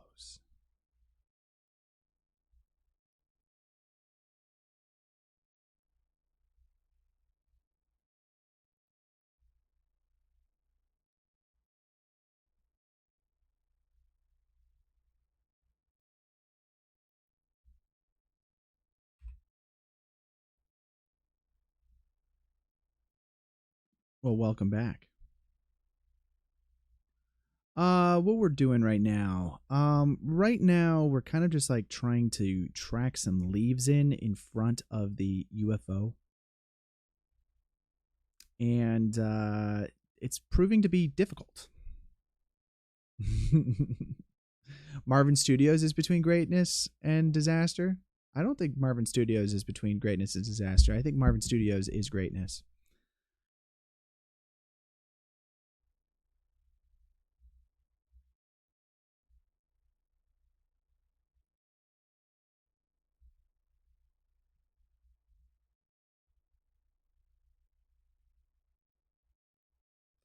Yeah, that has to move at the same speed as basically... The problem is he's moving, and he's the only contrasty points I could probably really track.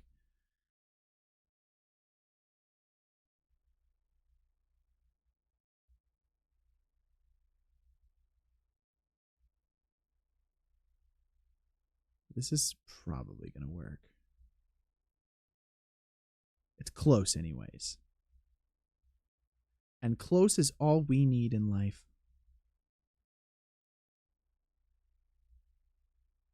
Actually, wait a second. That works for me. I'll take it. I'll take what I can. All right, so what we're going to do with this motion blur is I'm actually going to turn it quite a bit up. And we're going to do centered on the motion blur. And that's going to look fantastic. I don't care. Next up, we need the dude rotoed. We're going to use DaVinci Resolve for it. The track's not perfect, guys, but it's going to have to be what it is. Sorry. Answering Marvin's question, how is it going about the streaming? Oh, you were answering Marvin's. Gotcha. Fair enough. Fair enough. I knew you weren't really talking to Marvin about whether or not he was between greatness and disaster. But yes, the live stream current state is between greatness and disaster, and we're leaning more towards the disaster side of things. Well, Marvin, I take it back now.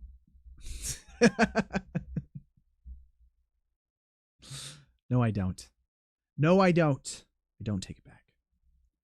All right, let's see. Let's go into our projects. Let's do live stream. Streams. Today's date. Let's grab the plate. Okay. Next up will be 2048.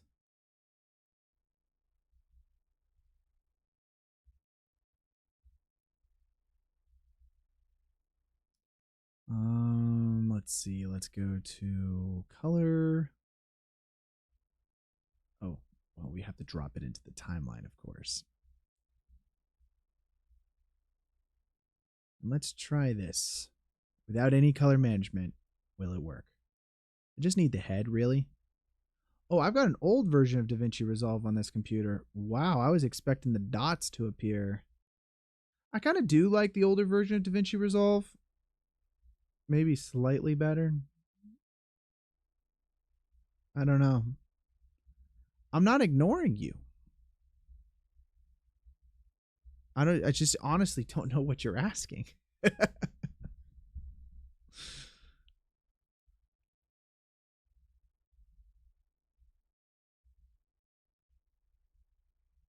Okay, I mean, for the most part, that kind of works.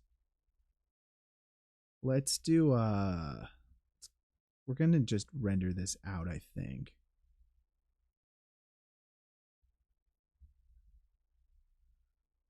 Also, I'm under no obligation to answer anybody's questions, so thank you very much, as I'm rotoing in DaVinci Resolve.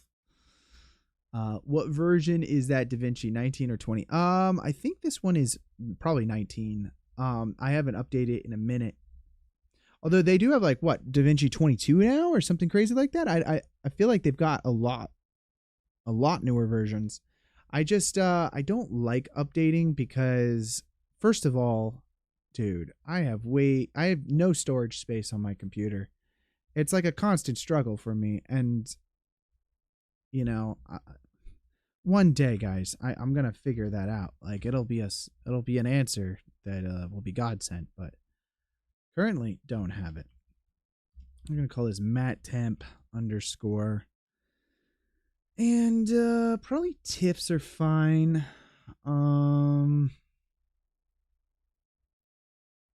We know it starts at frame 1001. Go ahead and render that out.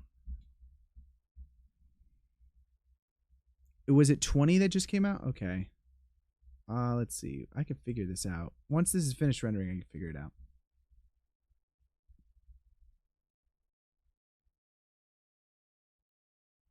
It's not my wife. That was my sister. DaVinci Studio 19 is what I'm currently running.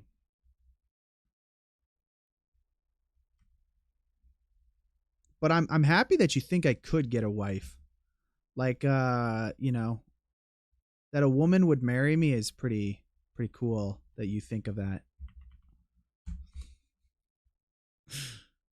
Glad that I at least give off vibes of like someone who could get married at some point in their life.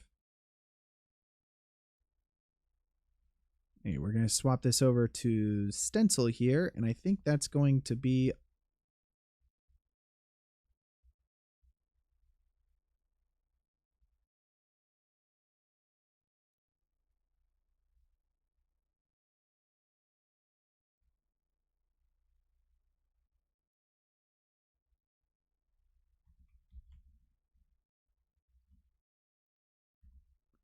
going to blur this up a little bit.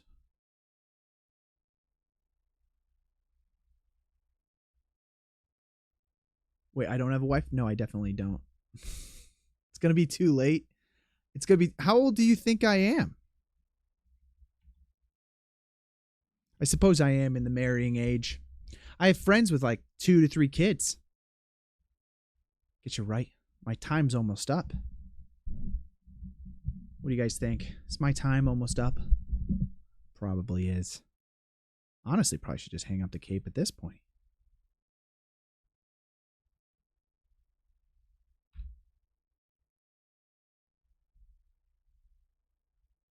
30 to 40.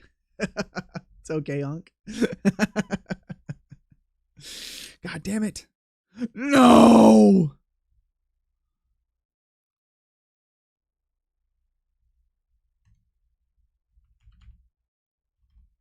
Use a light wrap here. Hasselhoff just jumping in the chat with the sickest burn of the evening. It's over for me, guys.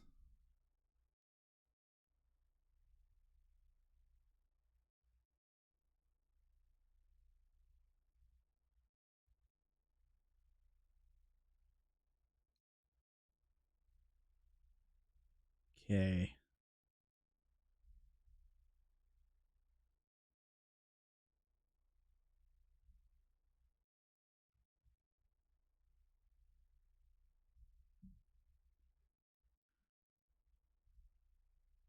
Hasselhoff, you are missed.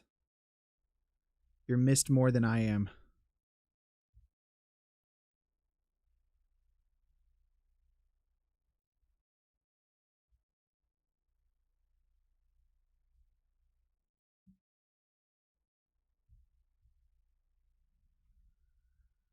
Okay, that works for me, I think.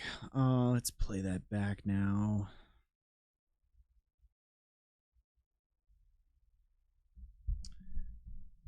Had to tune in before going to bed. I was going to say that scene looks great so far, but I could not resist writing the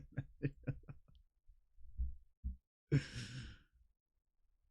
Well, thank you, Hasselhoff. You're keeping my spirits up. My ever diminishing spirits. Do you got that new job started, or how's that going?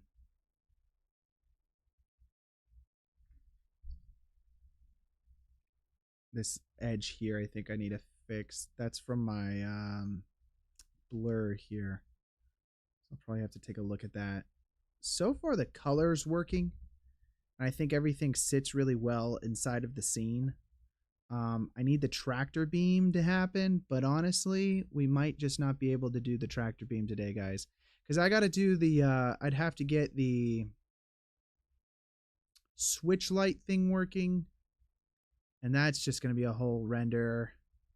And then after switch light, then you got to comp it in. I just might not do it. I just might not do it. I don't think it's going to happen today. Hasselhoff is aura farming. Yeah. You know what I heard the kids say these days? They say this eats, which I don't even really know what that means. It's a freelance on a regular basis. Oh, that's sweet. I'm about to finish your trial, but already talked about a contract. Dude, that's so cool. That's awesome. That is like legitimately golden, like, opportunities right there. That's super cool. You have to send me a message a little more later about it. I'm very interested. All right, guys. I think actually I'm probably going to end it there. I think this is This is our shot for today. I mean, there is like maybe one thing that I could fix that's a fixed problem. Let's see.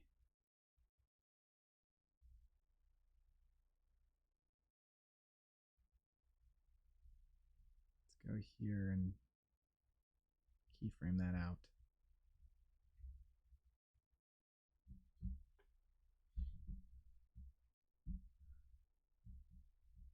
But I think this looks actually pretty good for what it is. Hey, you know what? When you have to do a 3-hour VFX shot and comp in a full CG UFO that you're going to 3D model on live stream all at the same time, well, you get what you get. And honestly, this would play. It's not like an amazing, it's, you know, and this is actually before we restored everything, but yeah.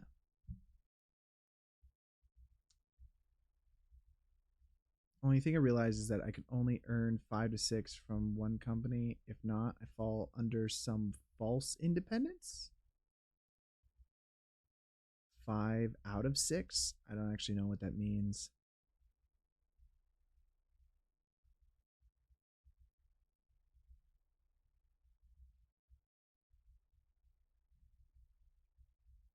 Yeah, right now I've been working like too insane of hours. I'm tired. I am. I worked all day yesterday. I'm probably gonna work after we finish this live stream today. Um, it's been an interesting one. We have like a big, I think our deadline tomorrow. They're trying to submit this film to Berlin Film Festival, which is cool, I guess. I don't know if they're gonna get in, but if they do, that would be pretty awesome. But I mean, it's a pretty big film, so maybe they will. I don't know. You never know with these things. But that's one of the deadlines that we've been trying to hit. And then also, I think we're trying to have like this big screening on Tuesday. So, woo, wish me luck. Yeah, it would be dope if they did. I want to fly back out there if they do. Would be pretty stoked. All right, guys, I think that's going to be it for today's live stream. This was Spooktober, and you know what? Sci-fi kind of lands in the world of, I guess, horror. I don't know. It's genre, which tends to be kind of in the same universe. But this was an interesting one. 3 hours, 24 minutes of making a UFO tracking into your shot. There are so many things I would fix about this, but honestly, I mean, yeah, it turns out great. I wouldn't say great, but I would say it turned out good. But yeah, no, this was fun. I just didn't want to do a part 1, part 2. I don't know why the tractor beam. Oh, you know what? I disabled it. That's what happened. It's fine. What we could have had was the tractor beam turn on, and that would have been really cool. Although I don't know how that would have looked in light in this really lit forest. So maybe it wouldn't have worked out, but that would have been a cool little thing that we could have added for sure. Technically also would have fixed the roto on his forehead in front of it right there. And maybe hand painted some textures onto the thing, because like right now there are no textures. And also I didn't use a virtual cam whatsoever inside of Nuke. So these are all things that could have been like maybe a little bit of tweaks. We probably could have gotten there in another hour. I think for right now, between disaster or greatness, it's not disaster. Hey, thank you, Orlando Caicedo. Appreciate it. Sometimes updating and installing a program takes like 3 hours. For the time being, it's a great result. True. Wait, updating and installing a program. Well, that's why I don't update my programs, because that would just not be intuitive to my life, you know? But hey, guys, watch some horror films this week and come back next week. We'll talk about those horror films. Any recommendations for me to watch this week? Throw them in the chat right now. Throw them in the chat right below. I need some recommendations for some good horror movies for this last couple weeks of October, as we are trying to, you know, enjoy the stuff. I probably want to watch Black Phone 2 this week. I think that's the goal. You just finished The King. Yeah, well, it's not horror. It's October, Hasselhoff. That's a good watch. Okay. I haven't seen The King. That's with Timothée Chalamet, right? Timothée Chalamet. Scariest. Oh, The King is the scariest movie. But yeah, Timothée Chalamet. That was when he was young, right? Like that was a while ago. I feel like that movie came out like over 10 years ago. I actually don't know if it when it came out, but I feel like it's come out so long ago. Then again, well, 2019, dude, that's almost 10 years. That's 6 years, right? Yeah, 7? It's 7 years. It's a long time. Bad Omen. Hey, speaking of Bad Omen, I almost have more views on that than the trailer for this big feature film I'm working on right now on my YouTube channel. It's like really close. Deadpool 3. Scarily bad. For sure. No, I have 62,000 views on the Bad Omen short film, and it's 63,000 views on the Wind of Change film that I worked on. That's on my that was like one of my highest viewed videos. Although technically, I think my Houdini water sim is it's 210,000 views. But my Bad Omen almost has more views. So go hit that share button and send it to some friends. Have I seen Tron Ares? I have. I'm not sure if it's good. Well, I'll say this. I think it's going to win Best Visual Effects in the Oscars. Like, it's really freaking good. Don't fell in the 6-7 world, please. I don't know what 6-7 means. But I won't fell in it. Do you mean fall in what? 6-7? Definitely not 6'7" if that's what you're talking. 67. Watch Megan. I've seen the first one. I haven't seen the second one. And I know the actress, Violet McGraw, that's in it. I know that family. She's in a bunch of movies I worked on, actually, including a horror film I did last year called Curse the Necklace. Her and her sister are both in that. And her sister is in Black Phone 2. So that's Madeline McGraw. But so it's like weird that they're both part of one of the larger indie horror franchises right now. I can't say 6-7. I don't know what that means. So maybe I should stop saying it, but I feel like ignorance is okay when you say something because there's not really a reason why I shouldn't say it right now. So sick. There's a new It movie. Welcome to Dare. Is that a movie? I thought it was a TV show. You're so psyched. Gotcha. Is that a TV show? I thought it. Welcome to Derry was a TV show. Welcome to Derry. Yeah, it's a season. When does it come out? October 26th. Guys, that's like this week. Oh, it's next week. It's literally next Sunday.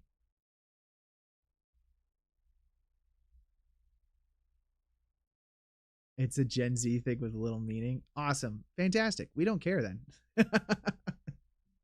I feel like aura farming is also a term after my time. Aura farming is like I don't even know what that is. I'm technically a millennial because I was born in 1997, which was, well, I guess it's the first year of is that Gen Z? Because I am not a Gen Z dude. I feel like I'm so far from it. My brain doesn't work that way. I feel like I relate more to people born in the 80s than I do that people born in like the 2000s. Aura farming, looking cool. I know what aura farming means. I feel like I know what these things mean. I look them up and then you add that to your dictionary in your brain. But you're like, I would never say that. Like, oh, dude's aura farming, man. Like, I wouldn't say that. Also, I heard this one the other day. It was that eats. You're like, oh, dude, that eats. And it's like, what the hell? Like what? That eats? Okay. I wouldn't say it. It just sounds stupid, in my opinion. I'd be like, that looks cool, is what I would say. So aura farming is looking cool. Well, that eats also is looking cool. It means the same thing. But it sounds funny. It sounds funny. I just heard it on like where did I hear it? It was in real life. And I was just like so confused. And so then I looked it up and I'm like, oh, that's crazy. I feel like I would just say, that's cool. Dude, that's cool. That's dope. That's awesome. That's sick. Those are the things I would say growing up, which I guess is so boring in comparison to what everybody else says nowadays. You know? Like everybody has these crazy words that they say. I don't know. Well, anyways, I think I'm gonna wrap it up there. You guys didn't really give me any horror movies to watch. Dang, a bunch of non-horror film suggestions here from Hasselhoff, and then Bad Omen, which I have seen before, by the way. You did say Megan. I haven't seen Megan 2.0, so maybe I'll check that out. Should watch that. Oh, it's funny, a crazy small world. So, obviously I've worked on movies that Violet's in, but then also the mom in that film, God, I don't remember what her name is, but she's married to the guy who's one of the main actors in Wind of Change, the film that I worked on. So I met her on set while I was in London and in Europe, like a few months ago. So like, it's like such a weirdly small world. I feel like Alien Earth, again, a TV show, right? A show, but it counts as horror. Okay, I get what you're saying. Okay. I heard, is that good? I feel like I've heard not good things about Alien Earth. Great concepts and characters. Okay, well, I'll take your word for it. I really haven't done too much research on it, and that's on Disney Plus, right? Like, or Hulu? Is it Hulu? I don't even know. I don't even know. I have no clue. All right, but hey, I think I'm gonna call it there, guys. Thank you so much for watching today. We'll be back next week. Give me some suggestions in the comments below of what you guys would like to see for next week's live stream. We only have a couple more of these Spooktober live streams to go. I think they're super fun. I think they're great. Like I love doing themed live streams rather than just doing whatever comes to mind. But yeah, I'll see you guys next time. You guys have a good one. Stay creating, and you know what?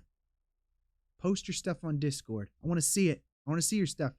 Better not see it, because if I not see it, then that wouldn't be cool. Okay, man. All right, I'll talk to you guys later. You guys have a good one. Bye.